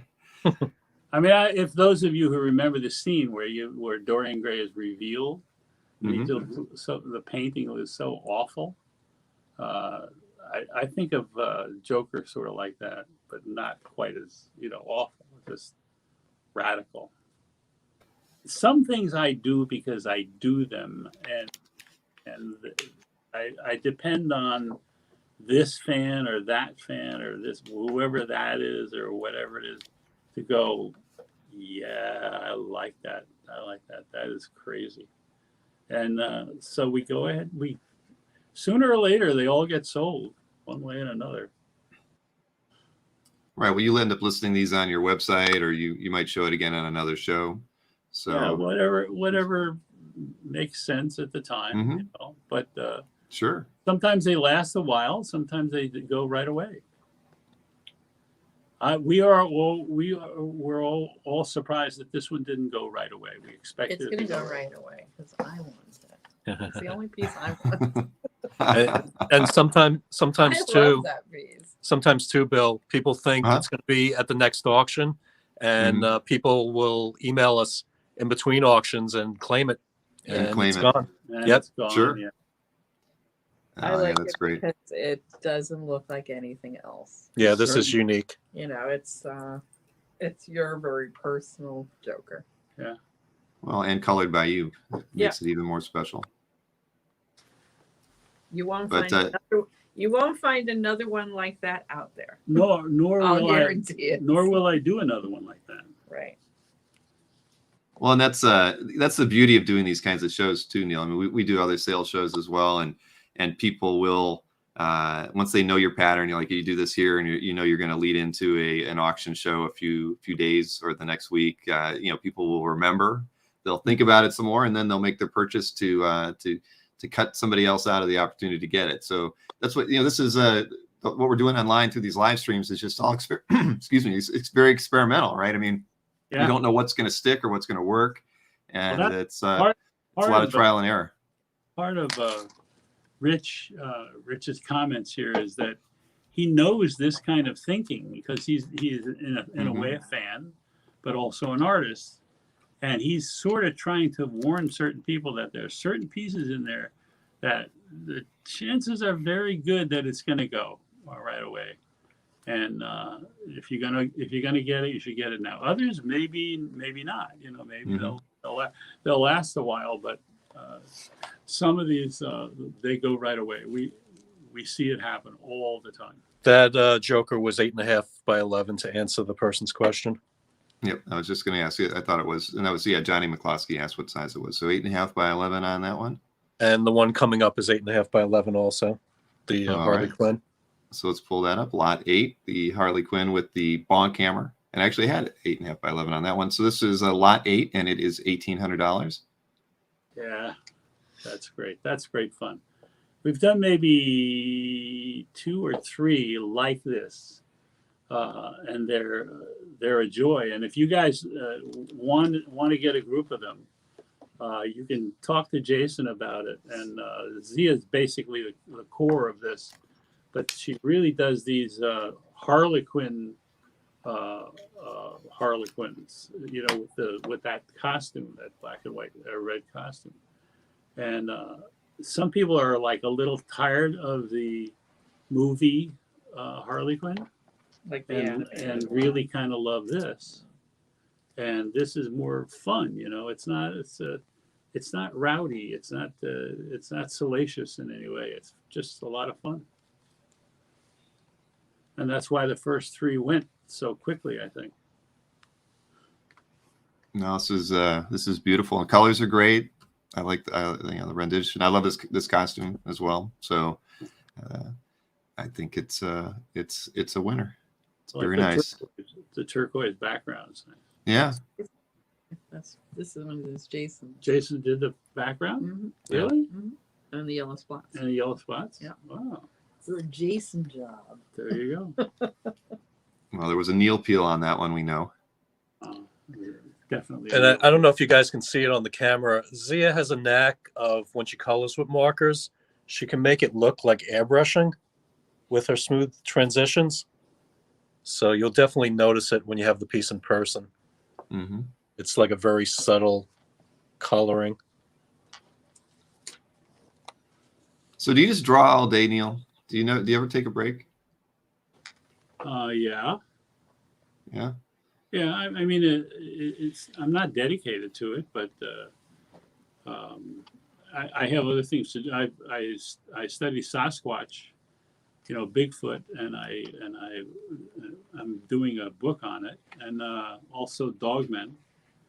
I'm also doing scientific stuff on basically on the growing universe, and I'm pretty much a geek. You know, I mean, you can if you catch me at the wrong moment, you'll catch me with a Bible in my hand, studying the Old or New Testament and learning new things from the point of view of historical, from history. So, yeah, I do care about other things. I care about my family. I try to spend as much time as I can with them. They're pretty funny. So no, you could stop if you stop me from working for a month, I wouldn't miss it. It's just that I'm good and I'm fast, and the fast sort of makes up for a lot of the good stuff. I just have gotten a reputation of looking more complete, but it's really not. It's really just fast. Fast, yeah. As good as you are, it's great that you're fast. I mean, Yeah. You know. You know? Well, I just want to get it down on paper as fast as I can. Mm-hmm. We have certain in effect customers or clients or whatever that purchase big lots of this stuff where they'll buy a half a dozen pieces, and we'll be communicating back and forth, and then I'll go ahead and do the pieces for a bunch of people, and it's because we've established a relationship, And then they can get very special things, like if you're a fan of Captain Marvel Jr. and Mary Marvel, you're probably not. But I just finished a Captain Marvel Jr. Mary Marvel, kind of walking toward us with a kind of a glow around them. Well, that's a very special one that was arranged for, and it's going to go out with about 5 other pieces to a particular client. Mm-hmm. So it's the relationship between them and us that we try to establish, that they're happy and I'm happy to be doing this stuff, because there's an awful lot of joy to this business. I mean, if you spot an Adams, you're going to spot somebody with a smile on their face. Well, I mean, I say it a lot. Nick Perucci says it a lot. It's, it never feels like work when you're doing something you love, right? And you've been doing it for years. So I don't talk to Nick Perucci.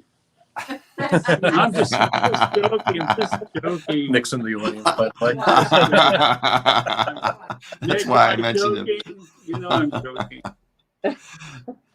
Oh.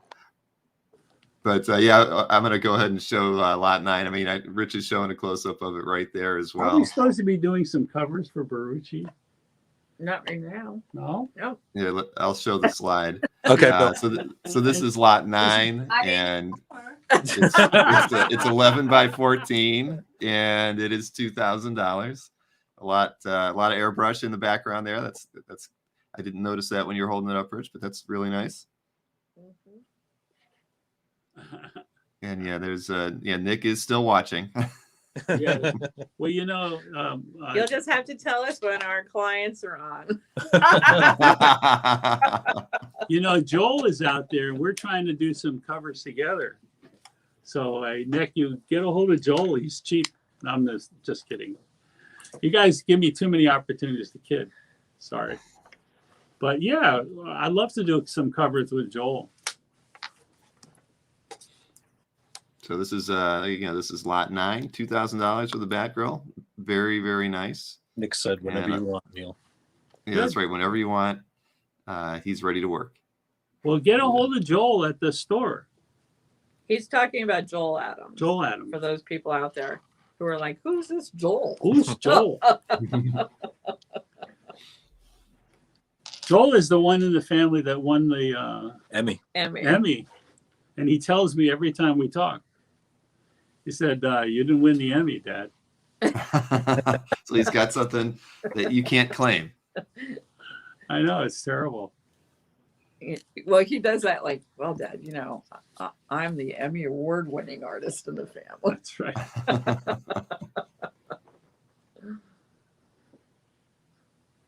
Yeah, there's a lot more detail in the airbrush than you'd think. Yeah, you won't see it until you have it in person. The camera doesn't pick up on a lot of it.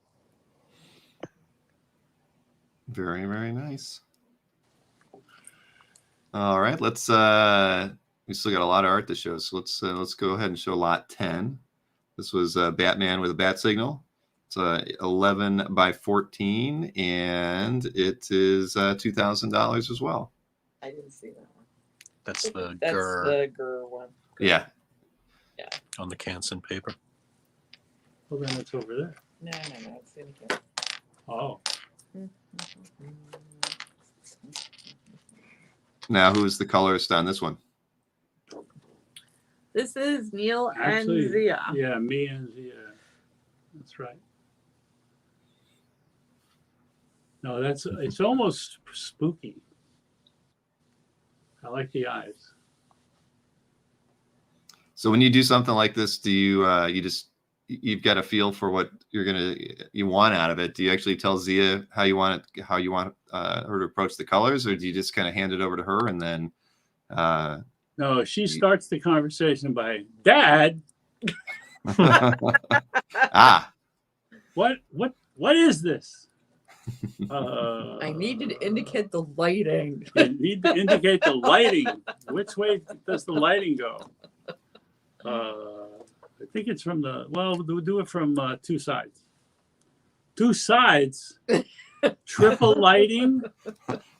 Are you out of your mind? Okay, I'll do all the costume, and you just do the. I'll do the lighting on the face, and you do the rest of the costume. All right. They have this way of sighing, when they talk to you. They sigh as if you've just eaten their dolls or something. Yes, the actual pencils are under these colors. Oh yeah, these are the originals, guys, from beginning to end. Well, it's You want- very, very, very. Oh, you want to hold that up, Paper. Rich? There you go. So this is actually on Canson paper, which is kind of like a grayish paper. So it's got like different color tones than like on white paper. Mm-hmm.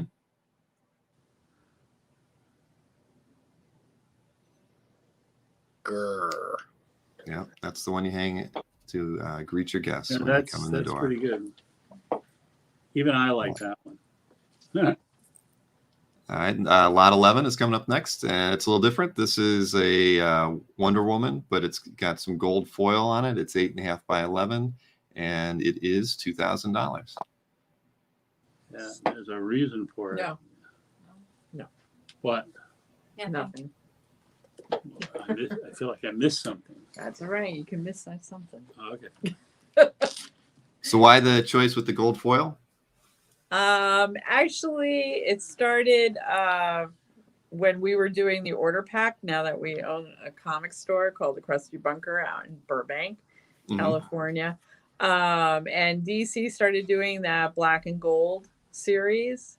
Yeah. And I started seeing the covers, and I was like, "Wow, this would be really cool to do." So I waited till a cover came out, and I showed it to Zia, and I said, "Z, we should really try doing one of these black and gold things for." One of the either a commission or what we do on Wednesdays and Fridays. And Zia said, yeah, I kind of like it. And I said, Dad seemed to be into it. So we're all on board. And then Zia decided to go out and get gold leaf foil. Yeah. And she's like, well, you said black and gold. So she decided to gold leaf foil. So it is a gold leaf foil. She actually shows this the same way we show the Neal peels. There is a Neal peel gold leaf foil peel out there online. Interesting. And we fell in love with it. It reflects light. It's just nice and different. And the nice thing about Zia is she's always willing to experiment one way or another. She's not locked into stuff. So Zia's fun to work with. Now, Rich, do you have that in your hand? I'm kind of curious to see. Yeah, I do. Up close to the camera. Yeah, I'm All going right, to we're on. tilt it too, so you can see the shine coming off the metallic. Sure. Wow. Yeah, as you tilt it, you'll see the light hitting it. Well, you're not going to, I've never seen anything like that before. I mean, I've seen it in different pieces, but never in anything done as a comic book commission or illustration with a character. Art. You've only seen it as comic book covers, but not original art pieces. Sure. But that's why we fantastic. And that's why we love Zia. Yeah, this is another one of those pieces that a scan's not going to do it justice. You have to literally hold it in your hands and see. Yeah, well, scans are tough because the gold actually turns kind of blackish. Yeah. Right. It's too reflective. Yeah, it's Right. too reflective. So it is one of those pieces that in real life, when it's in front of you, it's gorgeous and a little hard to photograph it. You have to And walk by it. that's what we learned about gold leaf foil in our little experiment. So somebody please buy this and make Zia's day. She will be thrilled. Wow, no, it's fantastic and incredibly unique. I'm glad Zia did that. All right, so let's go on with the next one. Lot 12. This is an 8.5 by 11 Joker and Batman piece, and it's $2,200. And who is the colorist on this one? We were not sure actually. It is a lot of Neal on this one. Jason probably did that background because Jason's Does usually lightning. the splatter in the Mhm. family. Splatter Adams. He's Splatter Adams, right? But I would say there's a lot of Neal coloring, and Zia did not do the color on this. So it makes me think that it probably is you. This looks more like Neal's Yeah. colors. And there's a lot of paint on it, and Joker. So I think this is a Neal Adams with a Jason Splat background. So I wouldn't buy it.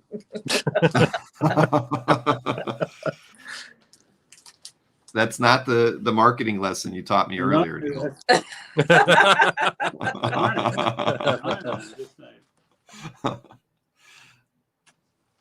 That's why we don't let him on shows that much anymore. Too honest. It's in the Philippines. Somebody said Dad colored that. Oh, yep, there you go. That- Oh, Spider. That's Spider. That's Jason Jason. said it. Jason Yeah. said, yep, I thought that was Jason. That's what we put together during the shows, was that it had to have been done. I think there ought to be some more modeling on it if I did it. If you didn't finish it. Talk to that Neal Adams colorist I don't guy. know. Slack him. Well, one of your kids have won an Emmy though, and you haven't yet, so That's they've right. got that in you. Damn it. All right, let's go ahead and show lot 13 as well. So that's it's a $2,500 piece. This is Batman, and it's got Batman with brains. got a construction Batman with site the bit in the cranes. background. 11 by 14. And Crane. The cranes, the cranes, The crane boss, the crane. the crane, the crane. Yeah, that sky is pretty stark in color there. It's great. Yep. It's also different for Batman. Usually Batman's cityscapes with yellow and blue. It's rare that you'll see Batman on a orangey red background. But we've learned to love Batman on orangey red backgrounds. That's right. Remember those other? Yeah. The ones with the big red background? Right, Wow. Urge Clays. It's complementary colors, right? So that works. Helps make everything pop. Yeah, let me pull that out of there because I see. There we go. Very nice. See, Rich, you didn't know how you were going to get involved in the show today. Oh, he did. You weren't just going to be the cameraman. Guess I'm going to be holding up a lot of stuff. Well, the problem with using the phone camera is I can't really zoom in when they're holding it in the distance. Oh, that's So, true. Yeah. I just wanted to give the audience a good shot of it. And again, edge to edge is just not something I'm used to seeing. I love it. Also, too, when you get an extreme close-up like this, you can really see the subtleties in the color. Well, there's a lot of work that goes into it. All right, let's go ahead and show lot 14. Another Joker and Batman painted piece. Oh, you know what piece that This one, I don't have the size on it, but it is $2,500. Yeah.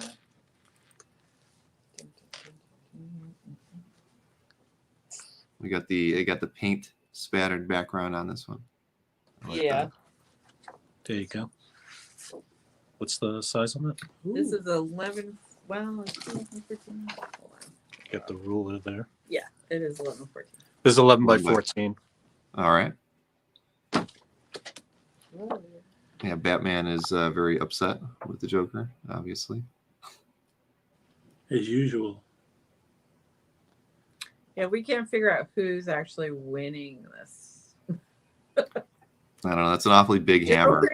Joker doesn't look very scared there. Batman looks extremely angry. But I figure if Joker makes Batman angry, then he's probably winning. Yeah. You know? Ha ha ha ha. At least he thinks he's winning. So there was Hoarder's Hide did ask a question, about the mystery boxes, and their question was, are these the same mystery boxes that you have for $500 in your store? So I'm not familiar with what your store prices are, if they're different than what you offer on the live streams or not. I think that at one point we had moved our mystery boxes up to 500, But then and then now we they're brought them 400. down to 400. So it could just be that the mystery box price in the store never got shifted. Got But it. Thank you for pointing it out. We will fix that. And you may have as many as you like. At $400. So, all right, let's see. And Daniel Evan, whom I've interviewed in the past, is in the chat. And he said, from firsthand experience, these pieces are phenomenal. Cameras do not do them justice, and the creative process behind them is tremendous. I would agree, Daniel. Well, thank you. It's very true. A lot of the buyers, they email us afterwards, and when they receive the pieces, they can't believe how vibrant the colors are and how detailed they are. They're like, we didn't see that on the camera. Immediately go up on everybody's Facebooks or Instagram. Yeah. That's how I know everybody actually receives their pieces. Is They share it right away. Right. You see Yes. it right away. It's up Good. with lots of happiness. Mail call. And usually that's the first sentence they say that. Wow, it's better than I thought it was going to be, or the color is more vibrant than I thought it was going to be, or. Well, that's the kind of compliments you want to get. Yep, exactly.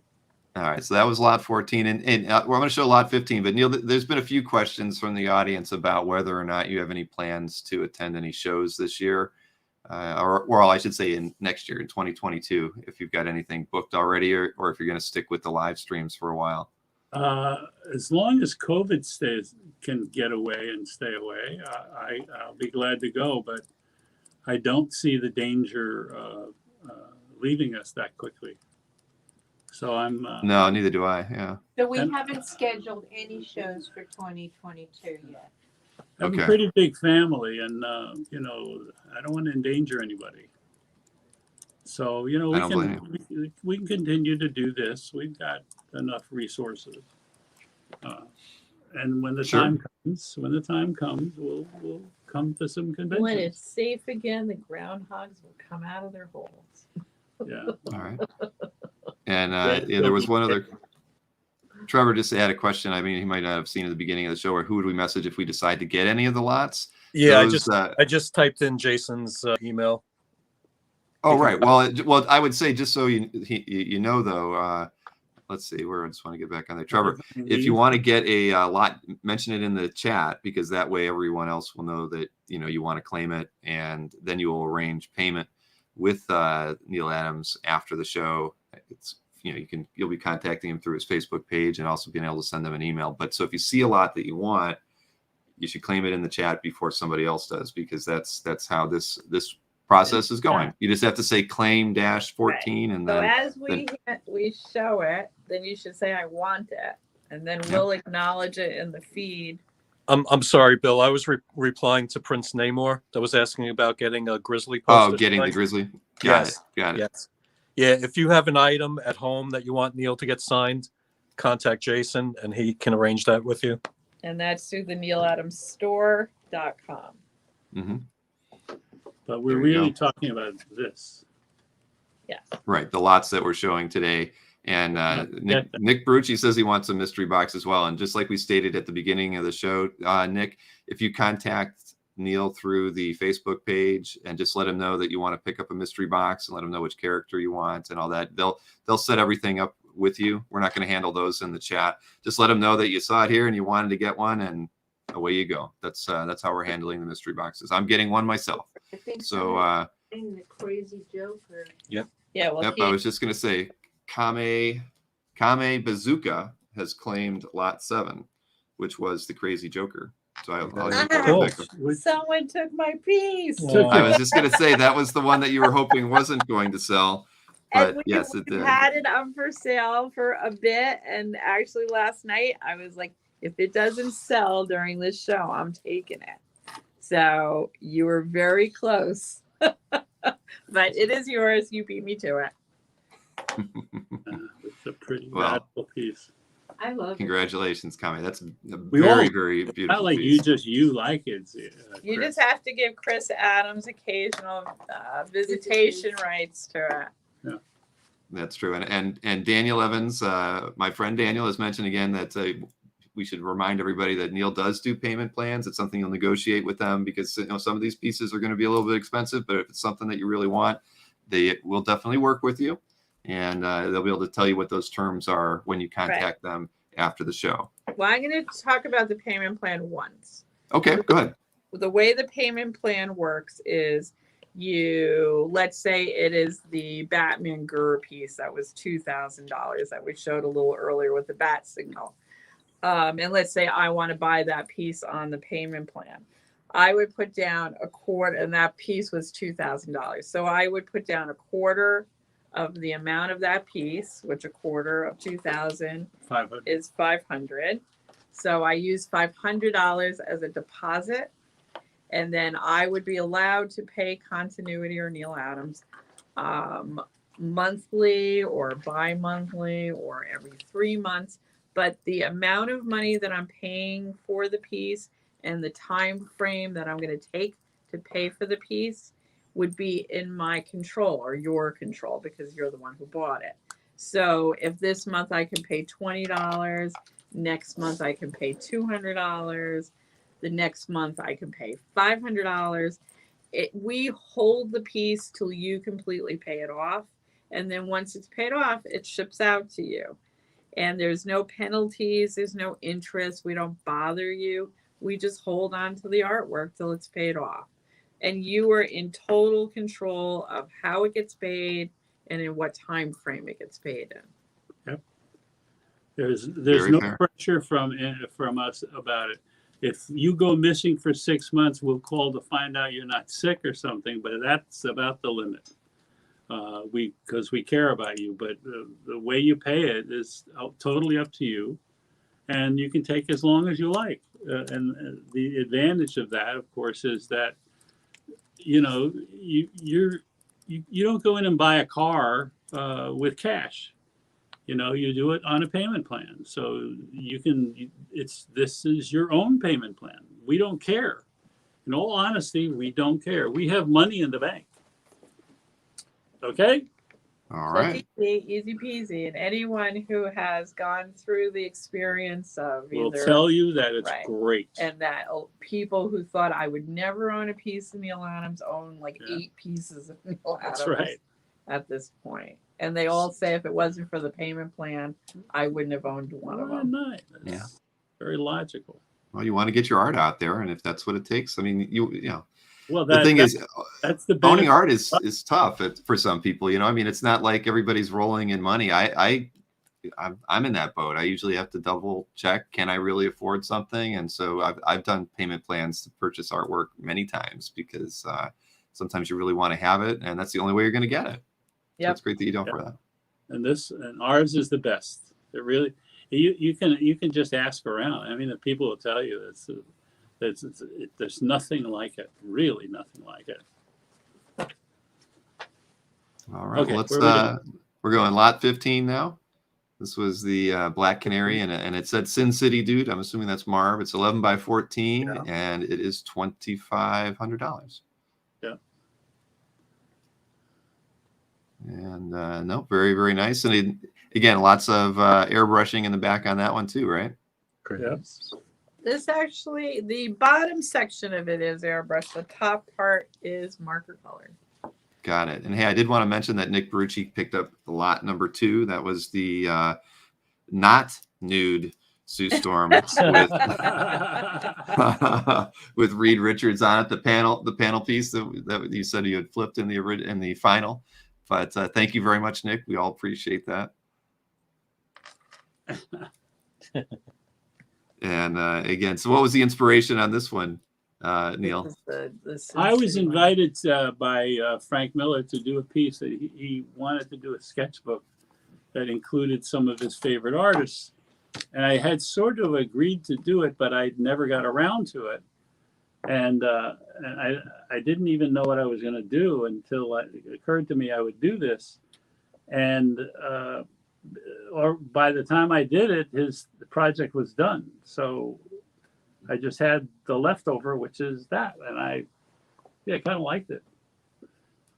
It doesn't really include his characters except for the guy, Marv. Marv.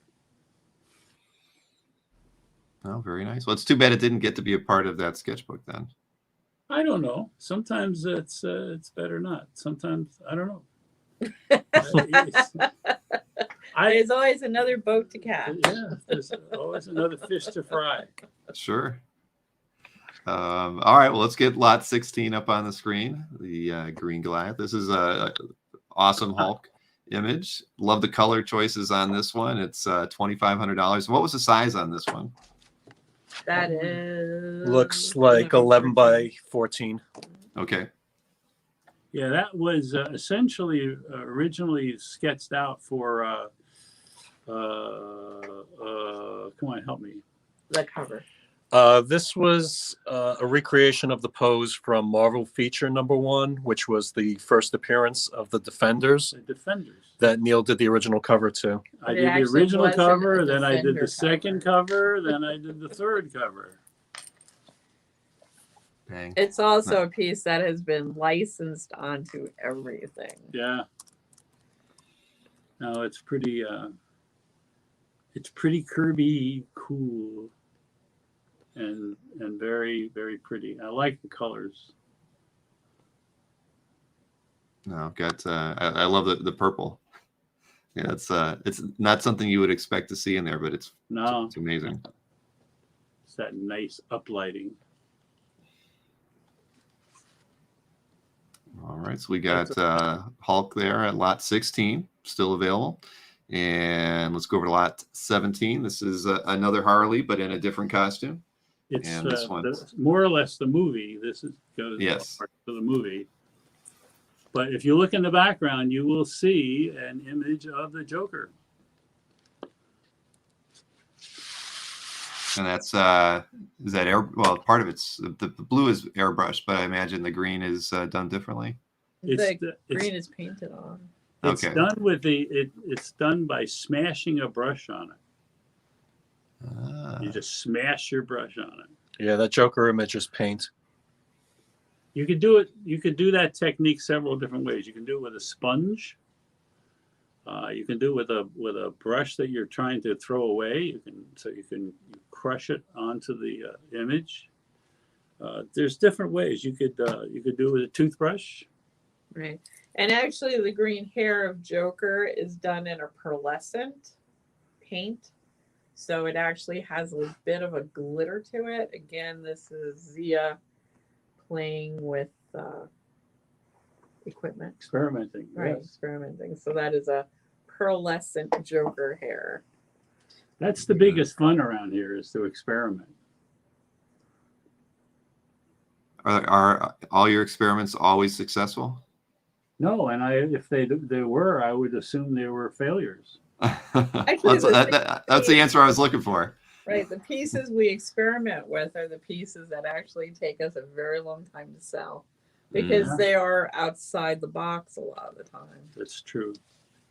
So people don't know, like, wait a minute, that doesn't look like. Why aren't we selling that? We're Right. selling it because it's too different. Right. All right, and this one was on 11 by 17. I forgot It's to mention actually that. 11 by 16 because we 16?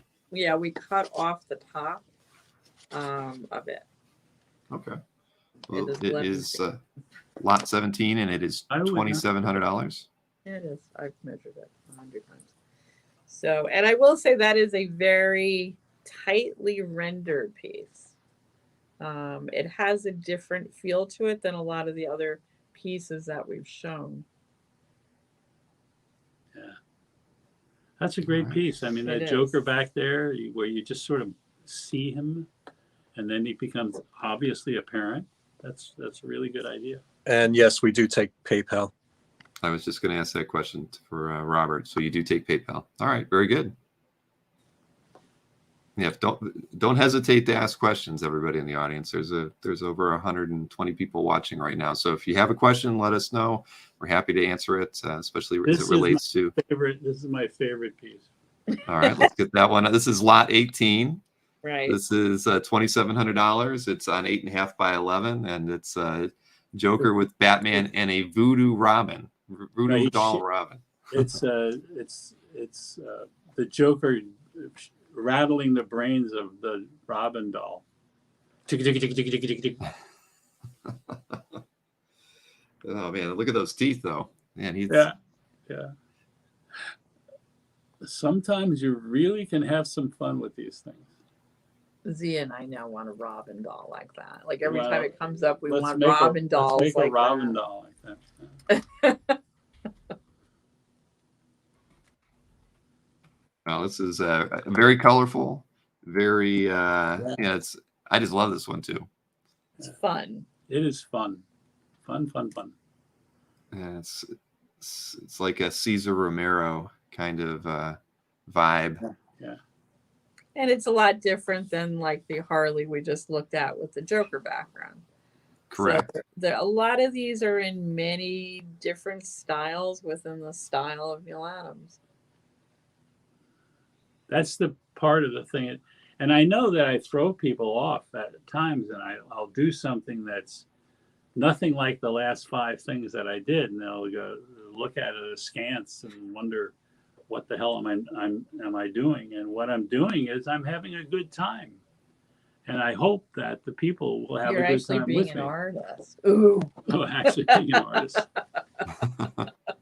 But I can tell you that Joker, we've done that a similar theme for 5 other drawings with Batman and Robin and the cards and Batman with the cards.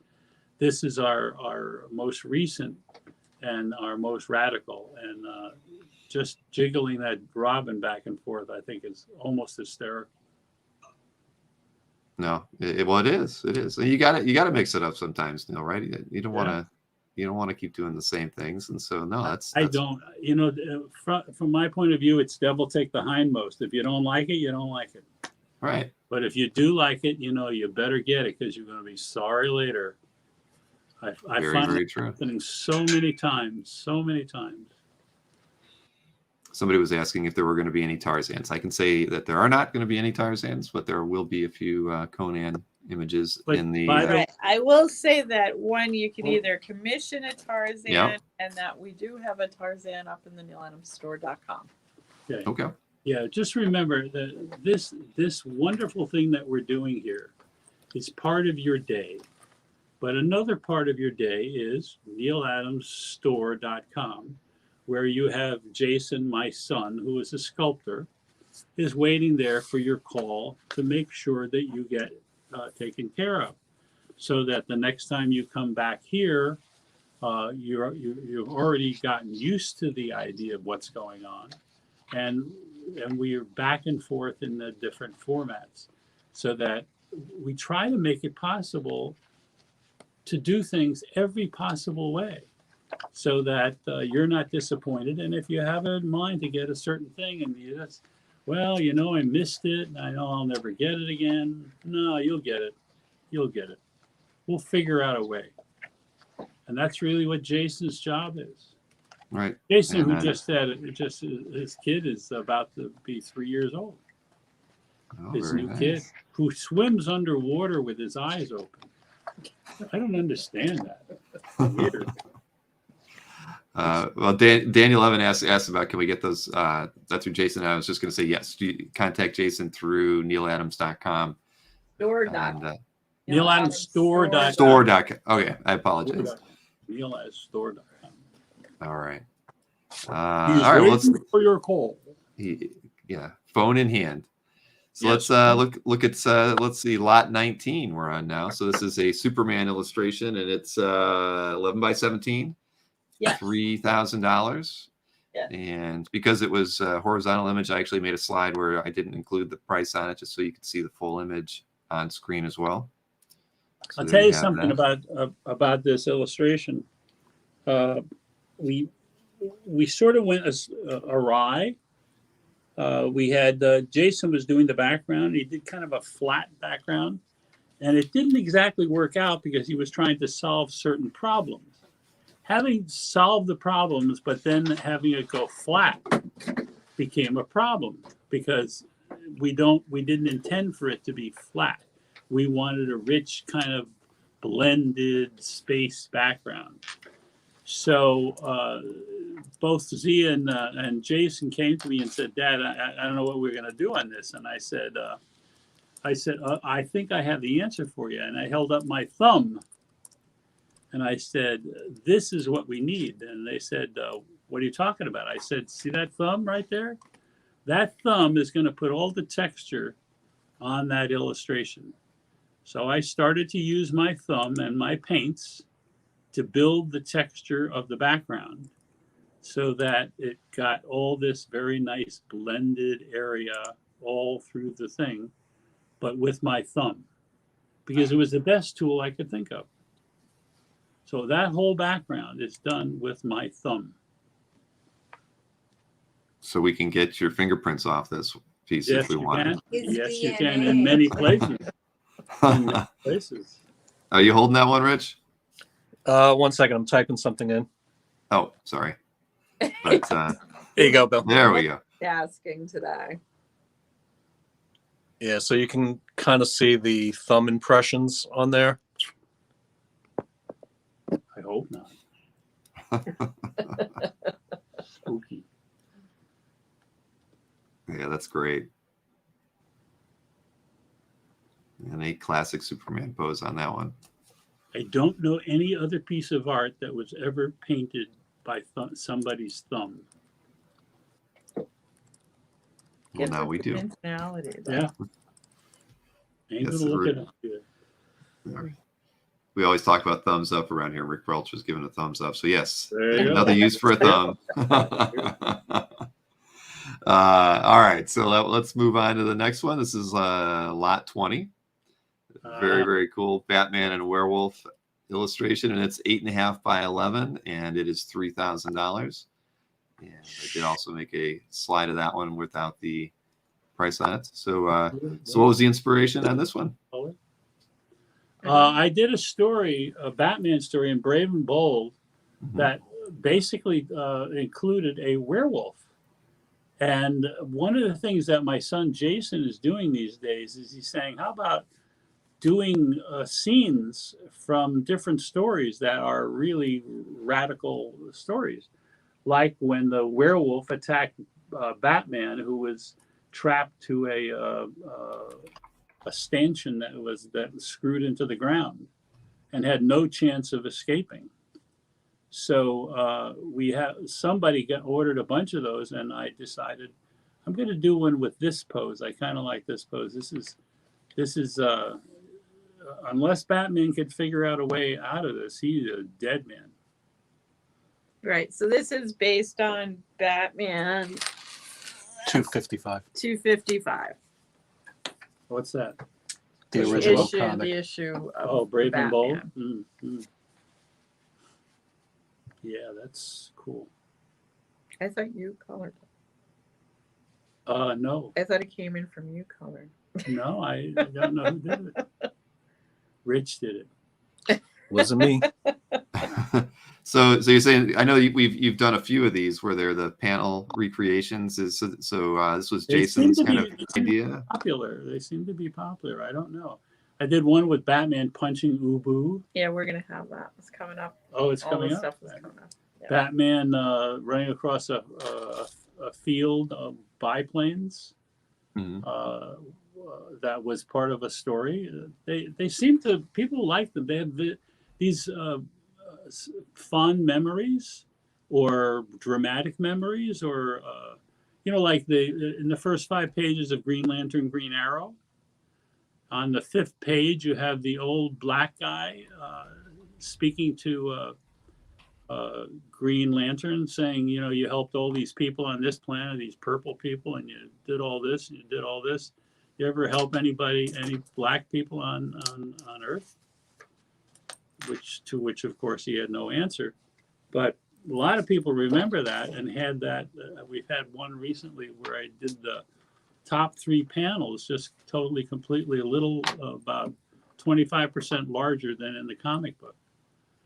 because it's stuck with people's memory. Well, and they won't be able to own the original in most cases. So, Well, this is a yeah, different- there's that. you I know? forgot to mention that. Yeah, you can't buy the original, but you can No. get basically a facsimile, basically a redrawing. And also too, when he recreates the panels, they're a lot larger than they would have been on the original page, and they're penciled and inked by Neal. Yes, Where a lot of- line for line. Yeah, a lot of the original comics were inked by someone else. Very true. So this is something that you would be open to taking commissions for as well, Neal? Totally. If- Any commissions like that, we're open for. I mean, it's really part of what we're trying to do. We're trying to let people know that I'm available to them, you know, and if they can find a way to, you know, be on the plan or however it is they want to do it, I'm going to provide something for them because, you know, I'm a little bit sick of working for DC and Marvel. I'm not a big thrill with that, and I like to do it for fans. Geez, so now Sure. we're not for Nick Barucci. We're not working. He didn't say Dynamite. He didn't say Dynamite. He only said DC and Marvel. I'm also going to be publishing my own stuff, guys. So, you know, Wiping out our clientele down. there you go. It's back. This is not the lesson I learned at the start of the show. You know that bridge that you don't burn? No, tell me about that.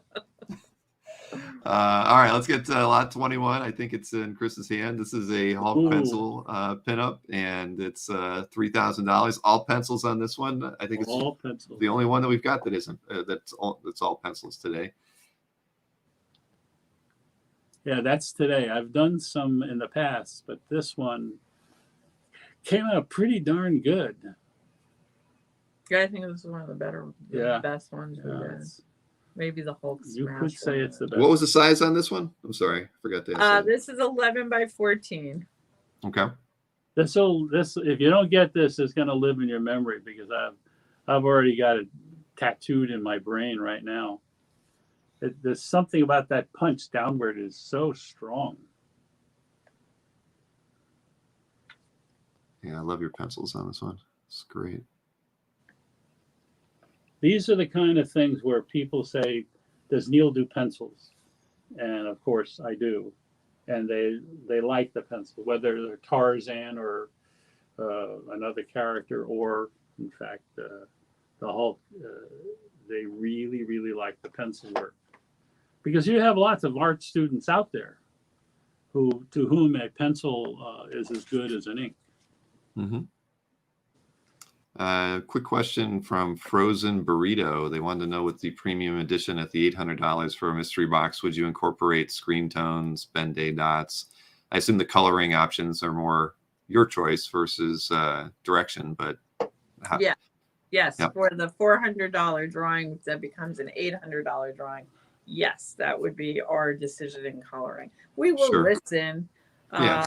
but to get that complicated with like a zipatone dot and stuff like that, yeah, then would really commission a piece through Jason. I mean, that would be the road with Jason through the nealadamsstore.com, where you can somewhat art direct your piece or talk to Jason about what you're looking for. I want an older looking piece, or I'm looking for a Liechtenstein piece, or whatever it is you're after there.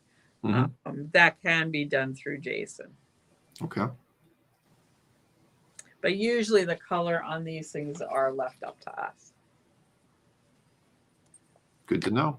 All right, Frozen Burrito, you've gotten your answer. Let's see. Next piece that we have here is going to be lot 22. Let me ask you a question. Why did you Oh, ask? sure. Why did Frozen Burrito? Why did you ask that question? Now, you got me all curious now. I guess he wants something with a dot. Must have had a very specific coloring request. Yeah. Yeah. Can't imagine what it would be. Well, it, Maybe he wants Could- mystic. it could be very well. There you go. Right. I mean, and that was always done with a very zipatone. Zipatones. Matter of fact, Right. we have to go out to that Emmy Award winner because he is the official Miss Mystic Zipatoner. Bull does it the best according to Dad. Is that? The Emmy Award Goal winner, got me Joel. Thinking of what else you'd do. What? That's what frozen What? burritos Okay, all right. He was thinking outside of the box. There you Yeah. go. with the Wonder. Outside of the burrito box. See, now we're gonna think about it. So now you might. No, Never I know. just stopped thinking about it. That was it. All right, let's get this. This was the Dave Cockrum benefit piece that you did. It's 11 by 17, $3,500 on this one. Just so you know, we really went out of our way to take care of Dave Cockrum, and perhaps we were a little, how should I put it, less than straightforward to Marvel, and I brought in a reporter who, because they were not helping Dave in his hospital or helping him with royalties or anything else, I had this reporter call the publisher at Marvel and say, look, I'm on the plane with the president, and I heard about this problem with this Dave Cockrum guy, and I'm wondering whether or not this is an important enough story for me to get off the plane and come down there and find out what's going on, because it sounds like a good story. And the publisher at Marvel basically said, no, don't worry. No, he's being taken care of. We're writing a check for him on Monday. Everything's going to be fine. They wrote Dave a check for $125,000. And they've since paid money to Patty, his wife, because Right. Dave They've did negotiated out a way better deal. Yeah. So perhaps we shouldn't have done it that way. But sometimes you got to go. You got to do the twist. I don't know another way to say that. So this is the benefit piece from that time period when we got the phone call that there were problems. Yeah. And it is another battle that got cured. All right, and I didn't want to interrupt you guys, but there were two people that wanted lot 22, and Jeffrey Zoni got in their request to buy lot 22 just before Rich Donnelly did. Okay. Jeffrey, Literally, yep. We want to know if you're feeling okay. He's in the hospital, right? No, that's No. Zane. Zane's Oh, in the that's Zane. hospital. Okay, all right. Got me worried about the fans. He could have been Okay, which one are we talking about? the Dave Cockrum. This one. Oh, the Dave Cockrum one. yeah. Congratulations, Jeffrey. And sorry, Rich. Yeah, you're just a second behind, unfortunately. But Well, there's still a bunch of pieces on the table. So yes, there are. Yes, there are. Good. No, but you did a great thing for Dave Cockrum. I mean, I grew up a big X-Men fan. It's one of only 2 comic book series that I owned every book from, that and Thor. And so Dave was always important in my life. And, it was, I know he fell on hard times, certainly there at the end of his time with us. And, I'm glad that you were able to step in and get something done for him, and that Patty's being taken care of. You remember at the beginning of our conversation, I said that I'm not the right person for people to cross. And Right. Marvel made the mistake of doing it. And so they had to pay the price. They Right, really had to exactly. pay. And you look at, the characters that he created are, the money that's been made from the movies and everything like that. 5 characters. Right. It was No. insane. Thank you.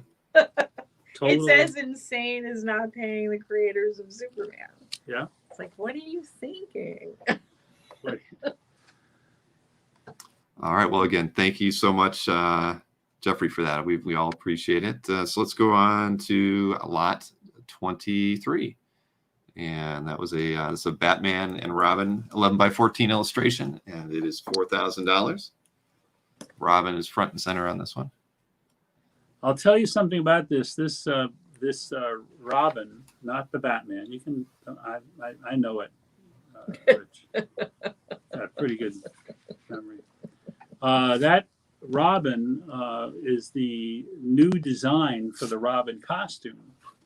The illustration that I did for it does not have Batman on it, but I decided for this piece I would put Batman and Robin.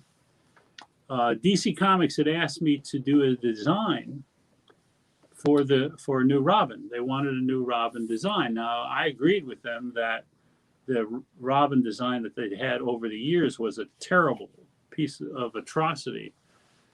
Even though it was very colorful, it was stupid. He had these little elf boots on, and he had gloves on, and he had bare arms and bare legs, and it was just terrible.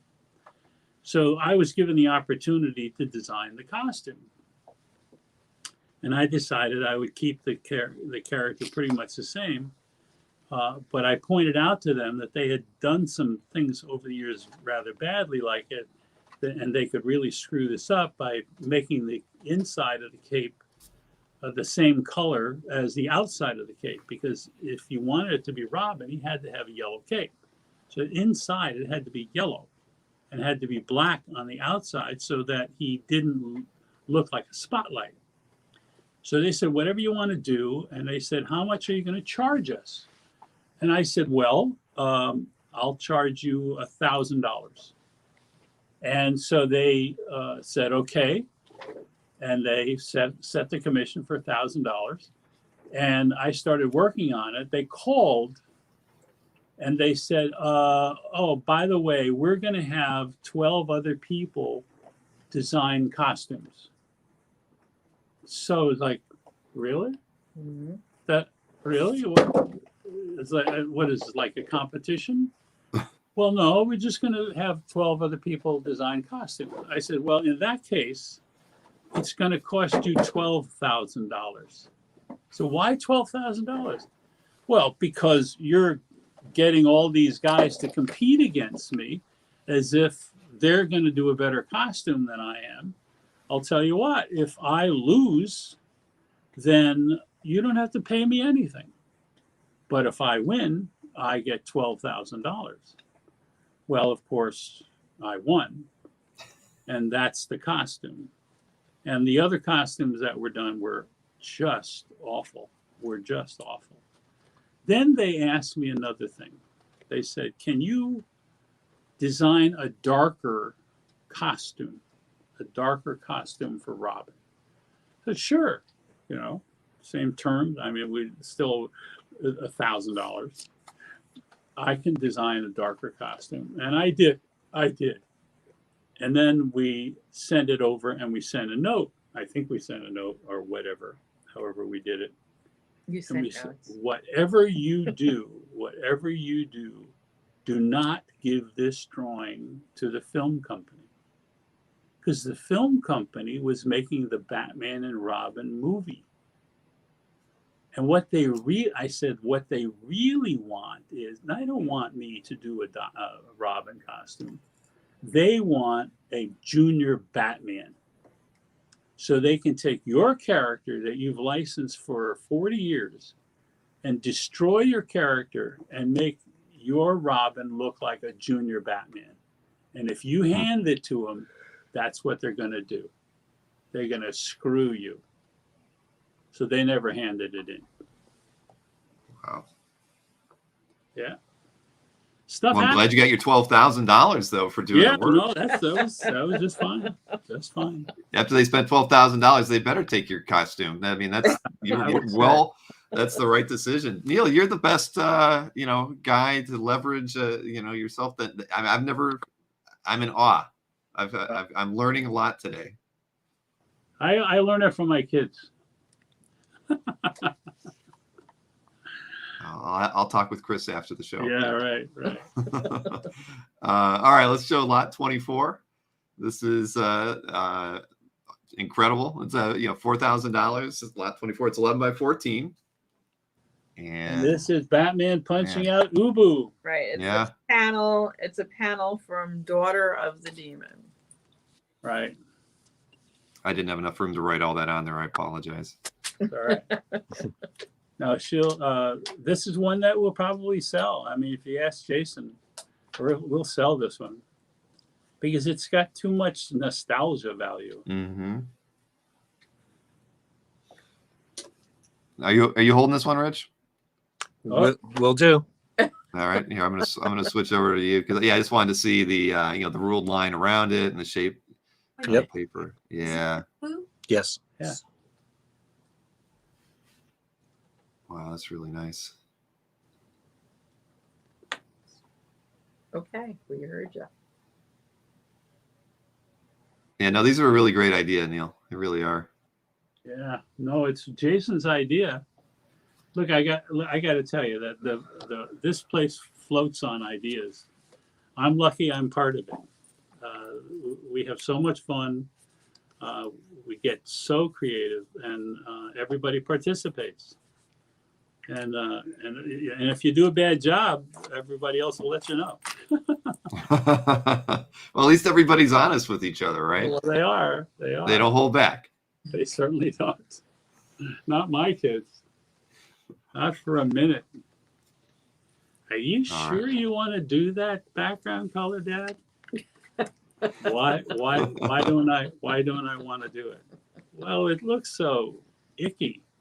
Well, you're dark as he likes light. What am I doing? Why keep you I'm handing showing it to you because they're What? going to ask What you for? questions about it. All right, this is lot It's the painting, 25. for God's sake. Yeah, and it's $4,000. It's on 8.5 by 11, and it's Conan with 2 bloody X's. That's right. Is the X? And now who painted this one? Who did the color? I did all. You did all the color on this Yeah, one. yeah. Oh man. Well, there's a certain point at which it's a little hard to give up certain things. Mm-hmm. And Be careful. Those are the skulls. my daughter's warning me now. I might have said a wrong thing. Well, because your other daughter will shoot you with a bow and arrow. So are we saying the background with the skulls was not done by you, Neal? Yeah, that's his. Yeah, The background. All right. The background. this Yeah. one is yours. This is 100% you. But the back. That background is you. I would tell you it's a combination. Okay, I'll let you have that. That's not what the last 3 weeks. So Oh yeah. yeah, Yeah. yeah. Oh well. No. Like we'll get Zia on the phone.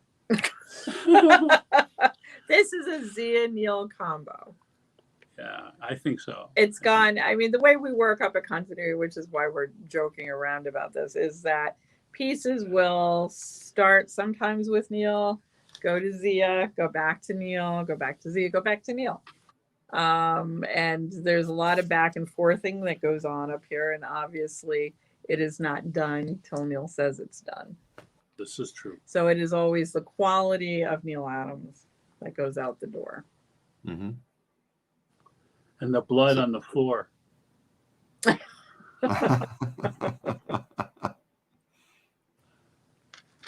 Oh, that's great. So time-wise, Neal, I guess it's kind of hard to say, well, how much time goes into something like this? Because if you're handing it back and forth a lot, Yeah, this kind of. this I would say a day and a quarter, something like Mhm.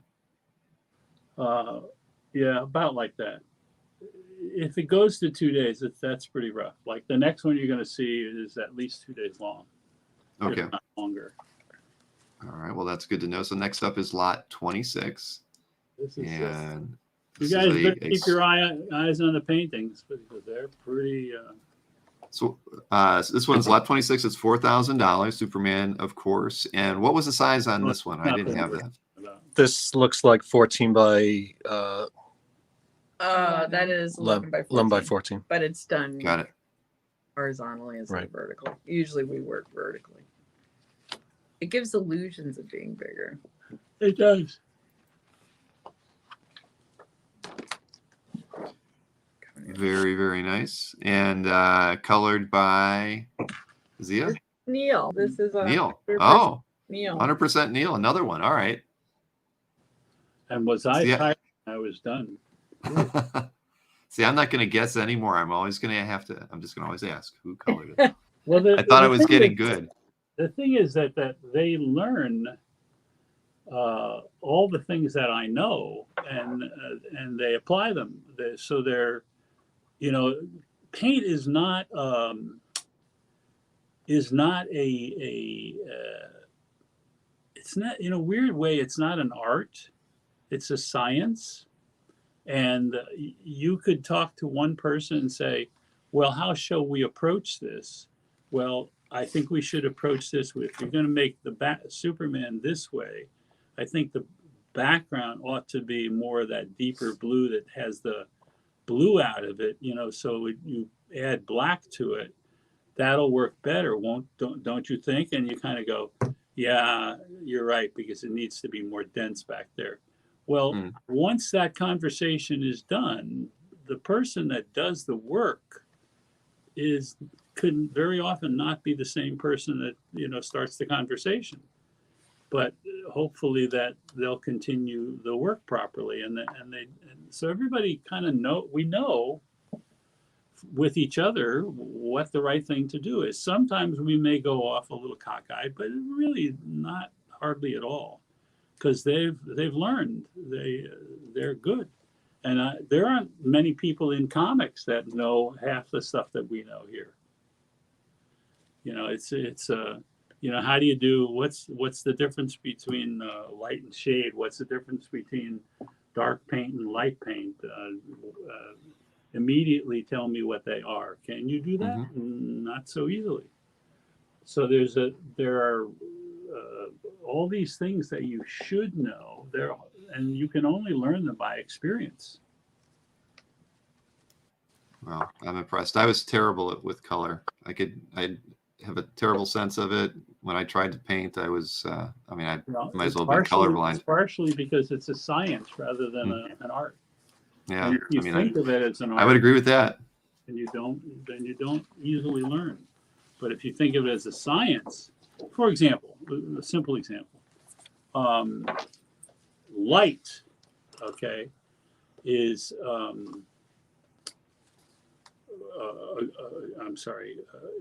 is additive, whereas color is subtractive. Light is additive, where color is subtractive. So if you were to add color to anything, it makes it darker. Any color that's added to anything makes it darker. Any light that's added to anything makes it lighter. See? So you can take green, red, and blue lights and add them together, and you'll get a white light because it's additive. But if you take a green, yellow, and blue paint and you mix them together, it comes out darker and looks like mud. I was going to say, my colors were always very muddy. So that explains a lot. That explains it. Color and light are the opposite of one another. They're the opposite of one another. And as soon as you learn that, as soon as you get that nail, you're going, oh, there you go. That's how it works. All right, another art lesson there for me. This is next up is lot 27. And this is another panel recreation, Batman 404. I'm just telling you that's what they're looking at. And it's 11 by 14. Yeah. This I really, really like. This one's 5,000. That's straightforward, and the colors are right. Everything's right about this. It's Batman going after the dynamite, and you better get it. And this is a panel from, you have to Brave and Bold. to see the back of it. So this is from Detective 404. Really? Detective? Not Brave and Bold? Maybe. And I've got Batman written on my slide, so I apologize. But $5,000 for this 11 by 14 panel recreation.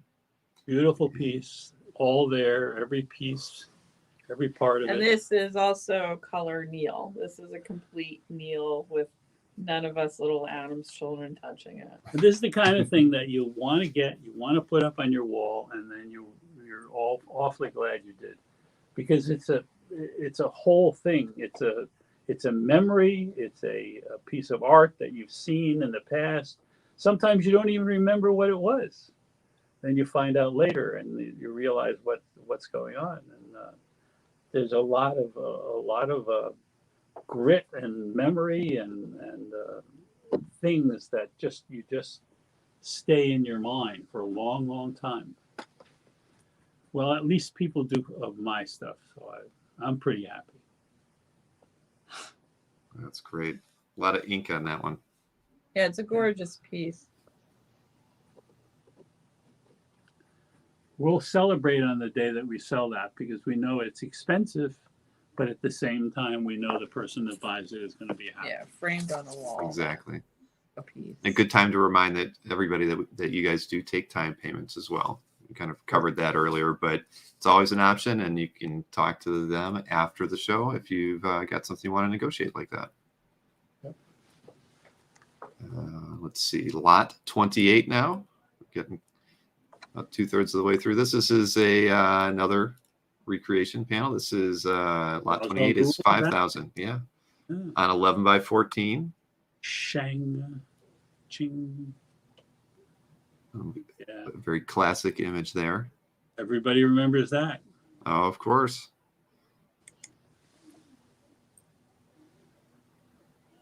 Let's see. You got that one, Rich?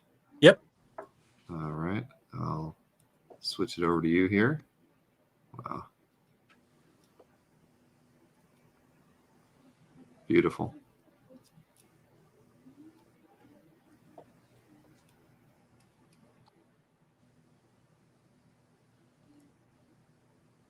Well, I think Jason came up with a great idea for you to redoing these panels. I agree with him. I have to agree.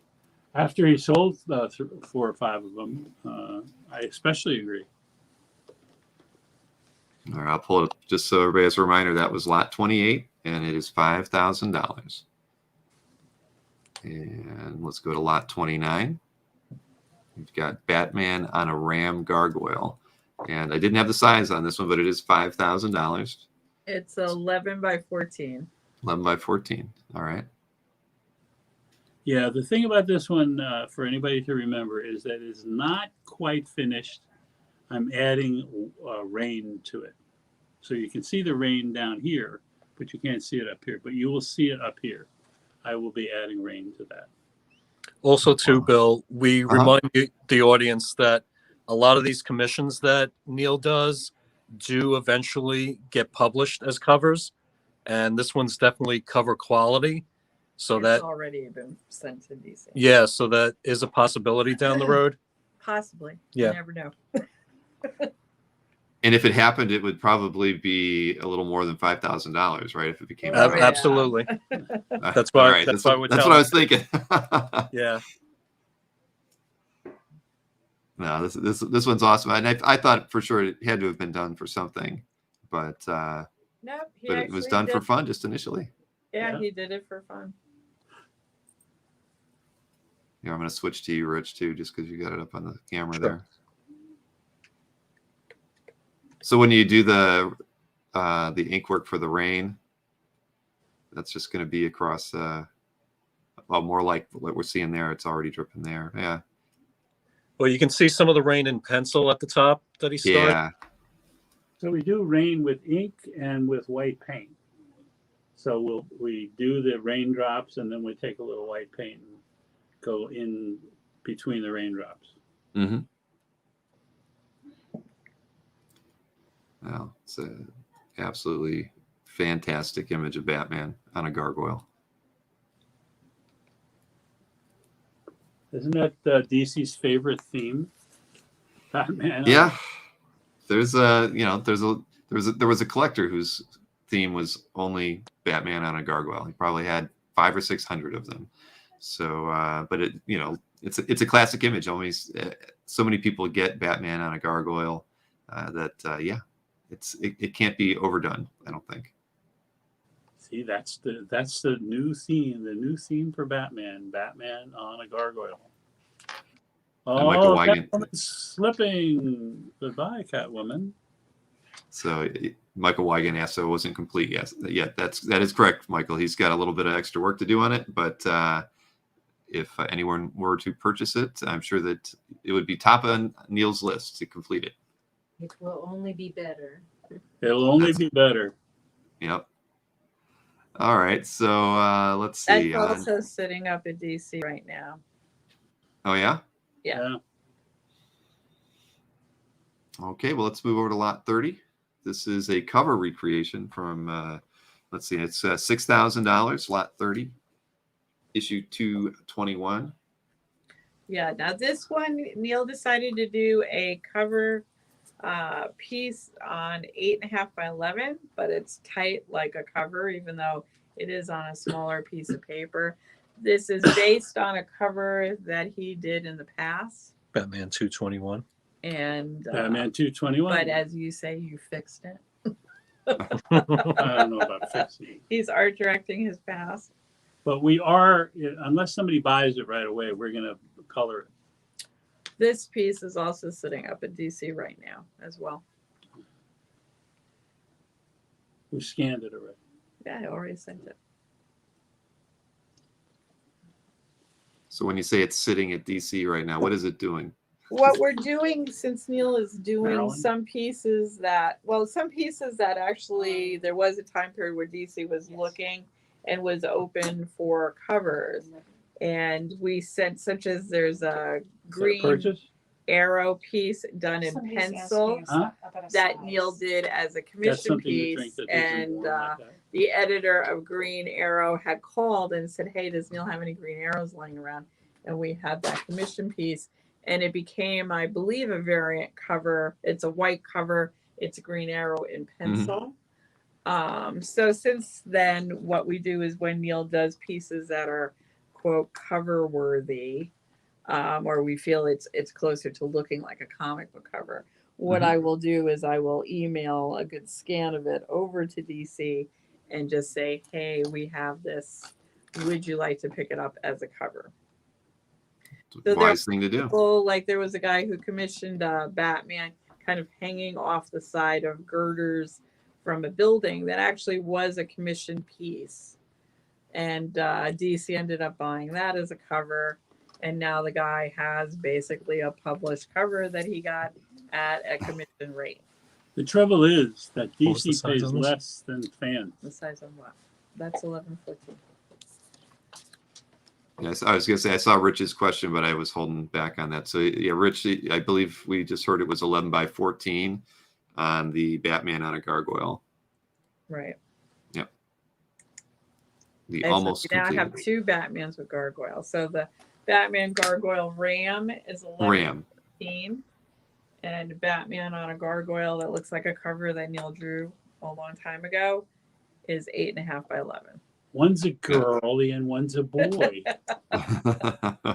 So yeah, so lot 29, the one I have on the screen right now, was the 11 by 14 Batman on a gargoyle, on a ram gargoyle, and then the lot 30 is the cover recreation, the Batman 221, and it was $6,000, and it's on 8.5 by 11. So there, answer everybody's questions on that one. So these next three pieces are from Detective 1000, and Whoa.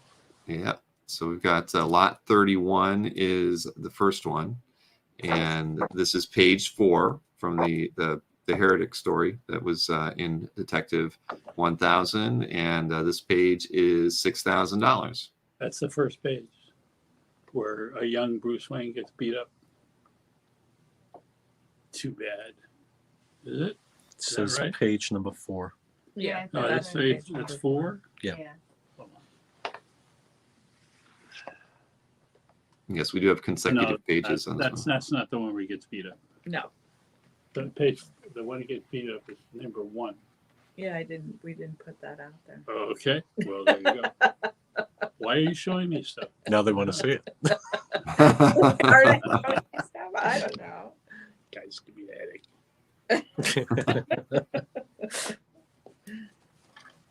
Now I know these the pages that you sent in for this. I know they haven't been up for sale before. Nope, So, this is the first time they've been up for sale. I have a feeling they may go right back into the drawers. Fresh to the market. But I pulled these out just because you wanted pieces that no one has seen yet. yeah. I No, was no, like, I appreciate that. I'm going to pull these out and we're going to put them back. I don't So know. I don't know that that's a way. I mean, what happened to the Superman Luthor piece? So we sold them all. we sold all the pieces. Yeah, we sold them all. Right. Yeah. No, but Bill wanted, like, is there anything that you haven't put out there yet? We have not put this out. This Okay. is the first time. we Never can take it. before You've offered. never taken it to a convention. No one has seen it. And I just want to point out on the next page, Neal has a note up here that says 5 Bigfoot videos you haven't seen before that you penciled on the top of your original. Note to self: That wasn't me.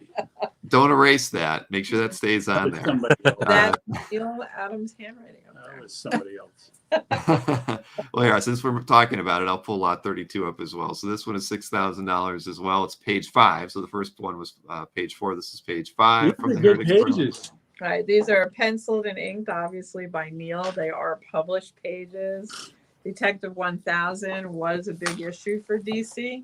I don't want to say that these were the best pages in the book because I know that Jim Lee did some pretty good, darn good pages. But this was a nice little story. Nice. And pages 2 and 3 are radical. I didn't put 2 and 3 out. I know. I did put this one out. Oh, I love this one. All right. So then, the next lot 33, is the DPS. This is pages 6 and 7. It actually has more Bigfoot information on it. Bigfoot. It says Bigfoot caught on tape, Patterson footage stabilized. It's something of high quality frames. So you were obviously doing Bigfoot while you were doing this I job. was studying the Patterson film. Yeah. You get personal notes at an added bonus, no extra price. On a future project. Maybe you were listening to Art Bell. I've been on Art Bell. I know. I know that. I've heard you on Art Bell before. But I did neglect to mention this was $15,000 and it was lot 33. I think I forgot that. But that's a really nice Batman on the top. Oh, section yeah. of that spread. This is also a spread. 2 pages. I'm going to switch over to Rich on this one. There you go, Rich. And this is on DC board. Well, we only work on Joe Kubert paper. Oh, Kubert. Okay. So Kubert school. So, but yes, it's basically DC paper. 11 by 17. Correct. And I don't know if you can see it, but here's There you Neal's notes. Yep. Bigfoot. There it is, Bigfoot. Yeah. Because of the Bigfoot. Close up. Yes. Those will not be erased. Preserving history. More will be Alright. said about those pages than anything that we have here. Oh, good. I'm glad you had that, Rich. When you prove Yeah, Bigfoot His does- close-ups of the others. When Bigfoot does prove out to be true, then everybody's going to be like, where were those pages where Neal had his original notes? Yeah, the one Rich is holding right now is lot 32. That was 6,000. And you got that other one too, Rich? Yeah, and his notes at the top of this. Oh, right. And we know it's Neal's notes because we can't read it. Well, Chris did a pretty good job. Yeah, Chris is very skilled at that. Deciphering Neal Adams' penmanship. This was lot 31, and it was 6,000 as well. See, we Really. thought at the beginning of this that everybody treated me like a gentleman. I knew I was going to get reamed for that. And suddenly everything kind of dissolves away. 4 hours in, Dad. As a familiarity breeds, Breeds well, It's been really Well, working for you. oh, really? So thank you for bringing those out. I mean, it's always nice to have this stuff that people haven't had the opportunity to purchase before. And we should remind everybody, again, there's going to be people watching this on the rerun, that if you don't see people claim these during the chat, feel free to contact Neal through his Facebook page or through nealadamstore.com to ask about purchasing these items. They take time payments. They are very happy to work with you on any of the artwork that you've seen tonight or this afternoon. Shoot, I'm used to doing these shows in the evening. I'm not used to being online before dinner time. So let's take a look at what's that? We'll go through dinner. Don't worry. You did tell me Neal has a lot to say. We're about halfway through. Start buying boxes. That's right. And the mystery boxes are always available, everybody. Communicate with Neal through the Facebook page or through nealadamstore.com. Just let them know which character you want and get them all your information. And they will arrange getting those mystery boxes out to you. $400 for a regular mystery box with a black and white illustration in it, and $800 for a color illustration in it. So we actually only have 4 more pieces to show, though, here. Yep. And next up is lot 34. Wow. What'd you say? Yeah. That's for last? He went in expense order. So now I did. Yeah, I see. They just keep getting better and better. But yeah, so this is lot 34. It's $8,000. This is a really, really great Conan illustration. It's on 8.5 by 11. Right. That's nice. And that is Yeah. Neal Adams. I was just, I was almost going to say colored by Neal, and then I held back because I was wrong the last time. I gotta say, I think of Frazetta when I do these Conan things, and it gives me that juice to help it make it better. No, this is beautiful. I think That's a lot of work on an 8.5 by 11 board. And you got it, Rich? Okay. Yep. Yeah, you're right. The colors look so different on camera versus the scans. It's hard to tell. Yeah, this background is very subtle with the colors. It looks almost like painting. Almost like painting. It is painting.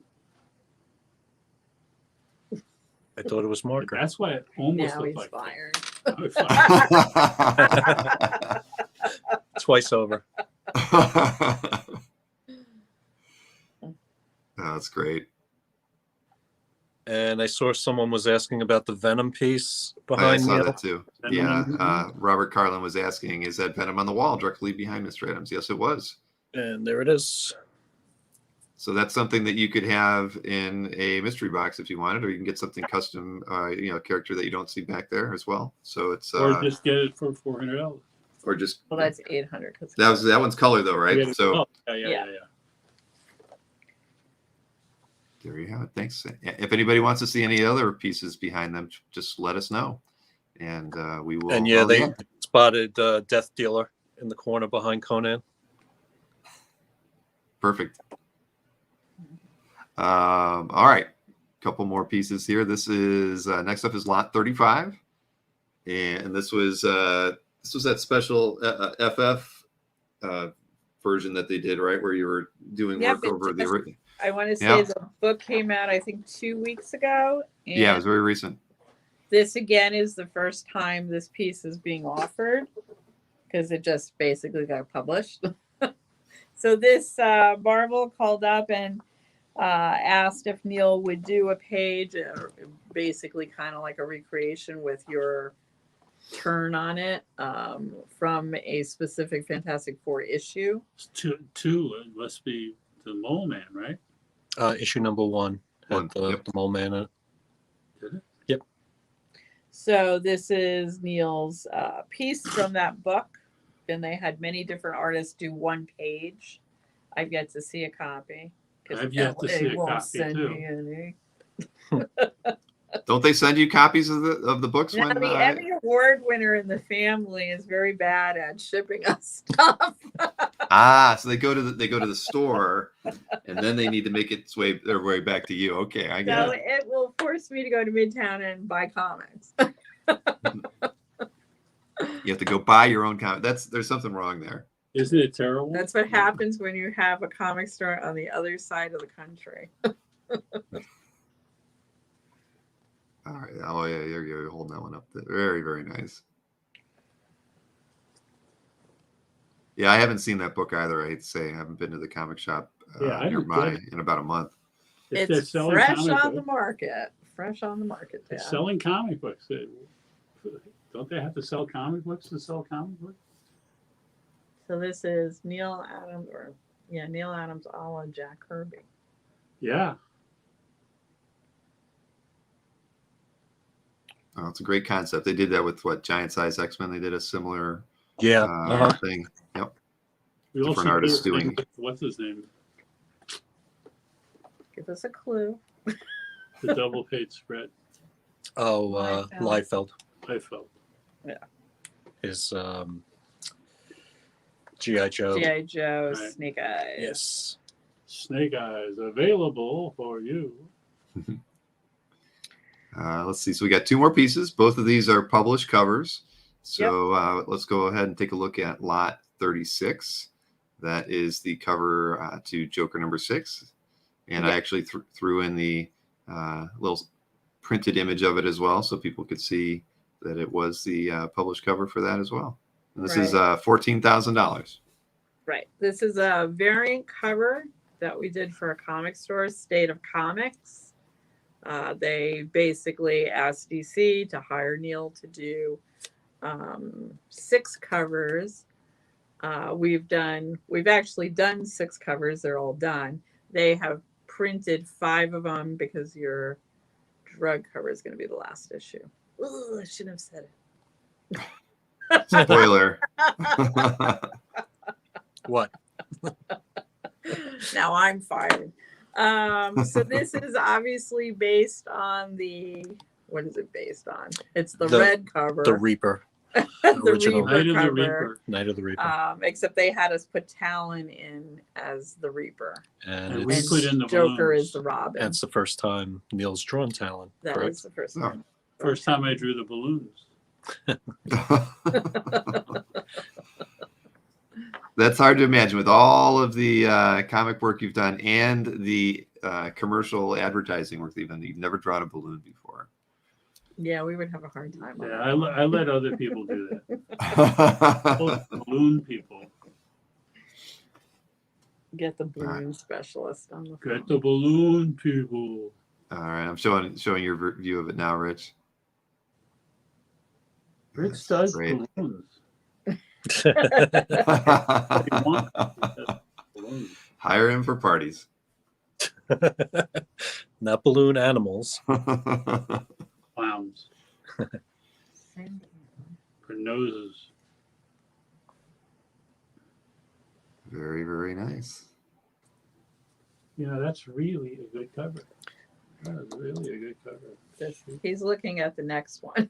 The really good cover is not the one you guys just looked at, So this is the final piece of the show. which Neal far says as, is a these- really good cover. It is a really good cover, and it's lot 37. It's the Wolverine. cover to it's got Wolverine and Sabretooth on there.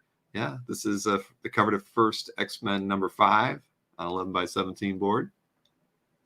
Yeah. And that's the first time you did a Wolverine series, in essence. Yeah. I mean, you've drawn Wolverine, obviously, but Yeah. but it's the first time you've really Well, I played did- with the character through a comic.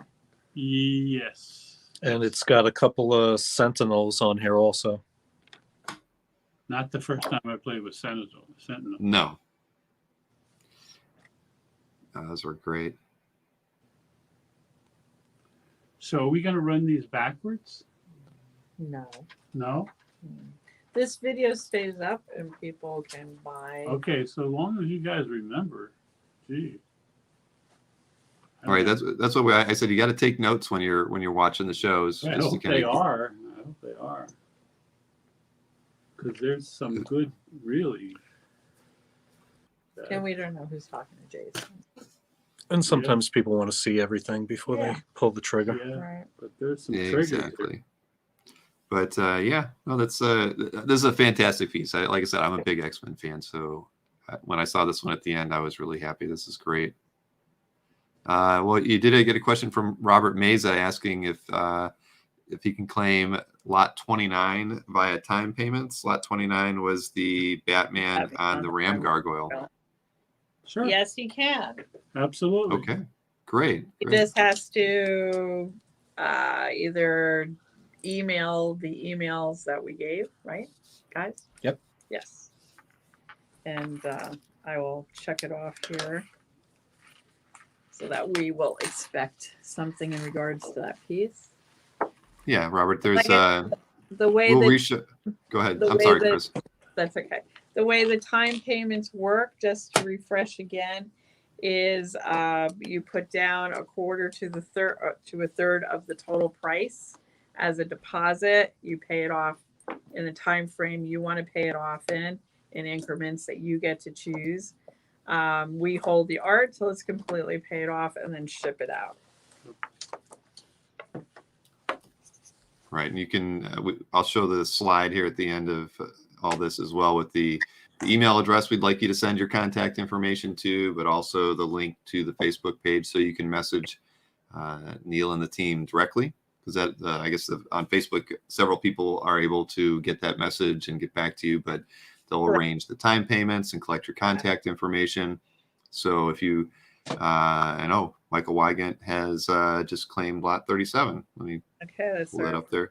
Cover. Yeah, this is a good time, guys. This is the last of it. So, Michael, I'm really jealous. That's a fantastic pickup. I mean, and it can't be going to a better guy. You've got a great collection, and can't wait to see it in your calf gallery.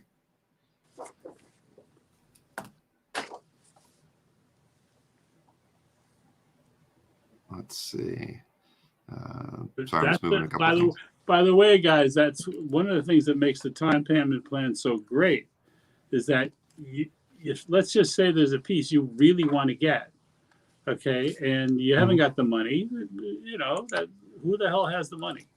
Well, it's the holidays too, right? I mean, yeah, and so what you do is you pay a portion of it, basically like putting down a down payment, and then we hold it for you. It essentially is yours until you finish paying for it. So you don't end up losing it. Somebody could easily jump in and buy the thing you want to get because you were concerned about, I didn't put down my down payment, essentially down payment of the piece I want to get. This is a really smart way to do business. No, I agree. And I was gonna say I saw Rich we already unfortunately Robert Meza picked up lot 29 already. You're second again. You're coming in second on another piece. I'm sorry about that, but Robert Meza has claimed lot 29 a couple minutes ago. But yeah, Which was that? that was the one on the Ram gargoyle. This one. That one was picked up by Robert Meza. No, it's a good one. But I do recommend the Joker Batman thing with what's his character? Talent. Yeah, that's a really good one. It's a very clean. Yeah, and as a color cover, it sings And really great. 3 iconic characters on it. We also usually include the comic book with a signed comic book of the cover if it's been published and it's not an ancient piece. I don't have the first X-Men cover, but I do have on that Batman, Talon, Joker cover. I can do a signed cover with that Okay, comic cover. that's an book. option to get it. Let's see. So let me show the slide as far as the contact information again, just so everybody knows. So we'd like you to do 2 things. Send, if you claimed any of the artworks today, I know we've got 6 claims in the chat, we'd like you to email madamadams@gmail.com. Send her your name, mailing address, and the items you claimed.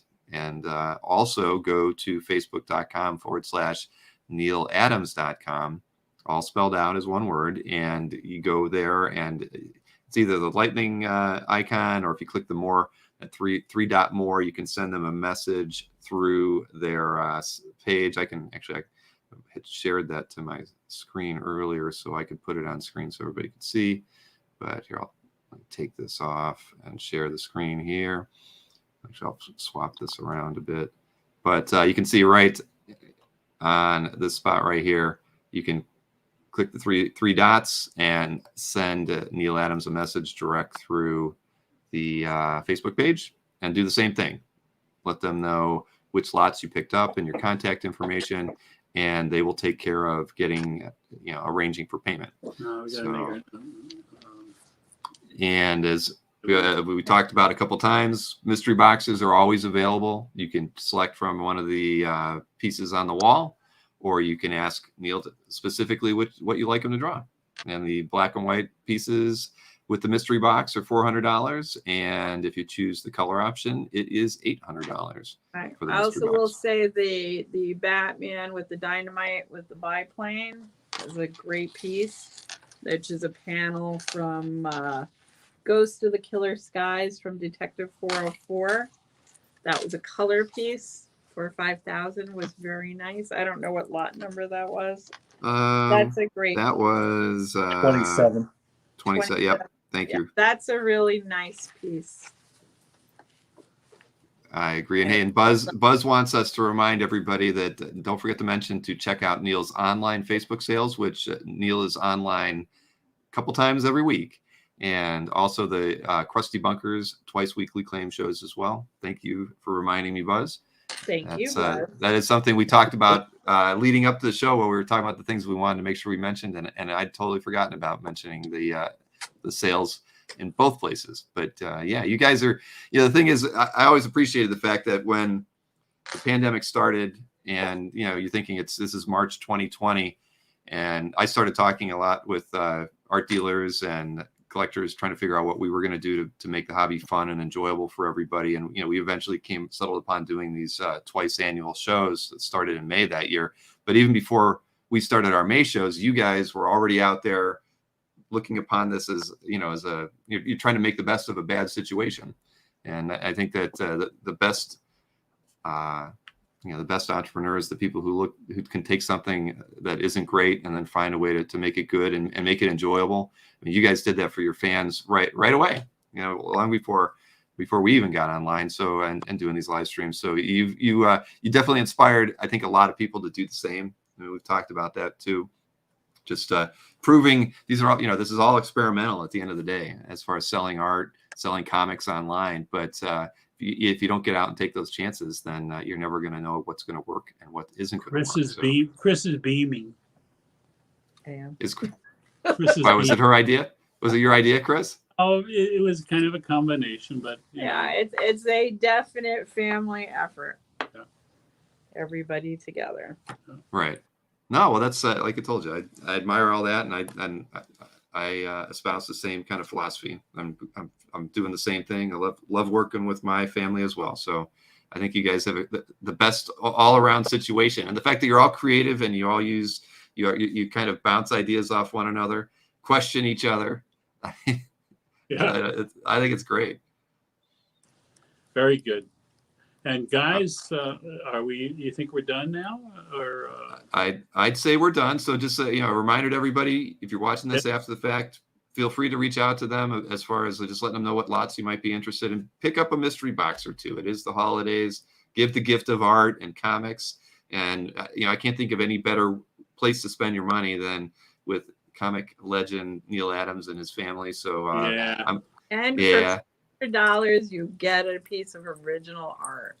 Exactly. By Neal Adams. So I mean, it's besides the stuff that's in the box, which is a nice collection of Neal Adams stuff that's signed by Neal Adams, but there is an original in there, because a lot of people, like, they're so used to our red boxes that they forget that it's actually an original in there. I know.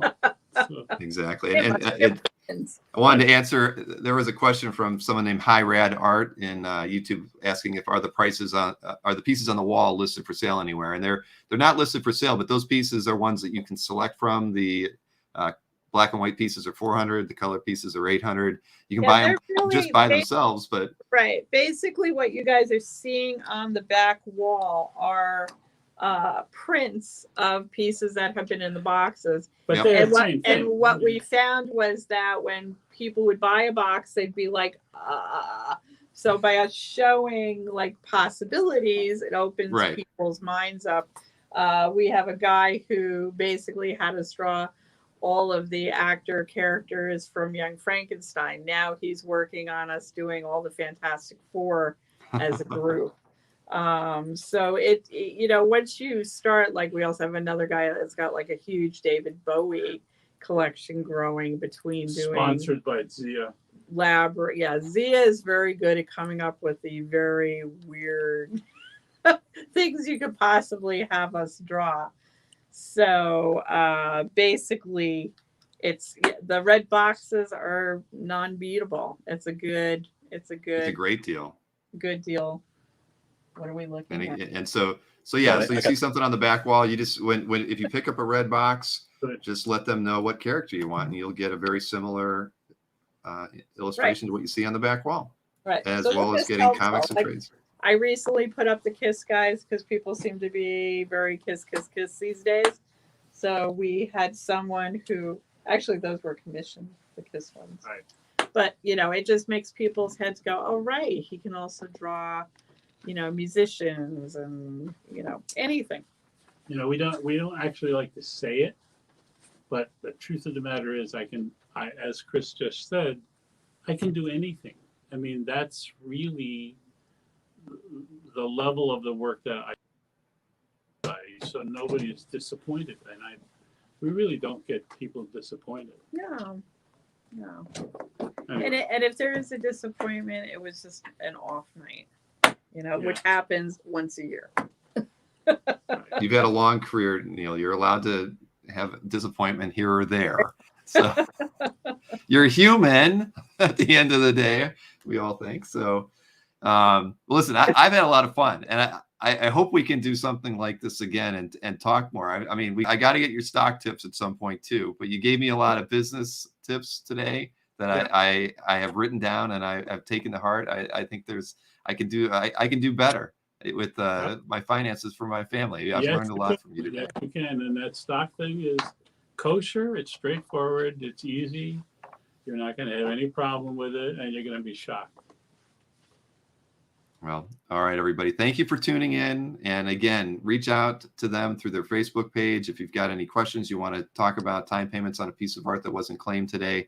And again, those mystery boxes are a great deal. Everybody who's been watching today should be picking up one. And we're going to talk about mine as soon as we go offline. Okay. Okay. Well, thank you for having us. Yep. Thank you to all the people who have bought from us, and everybody have happy holidays and stay safe.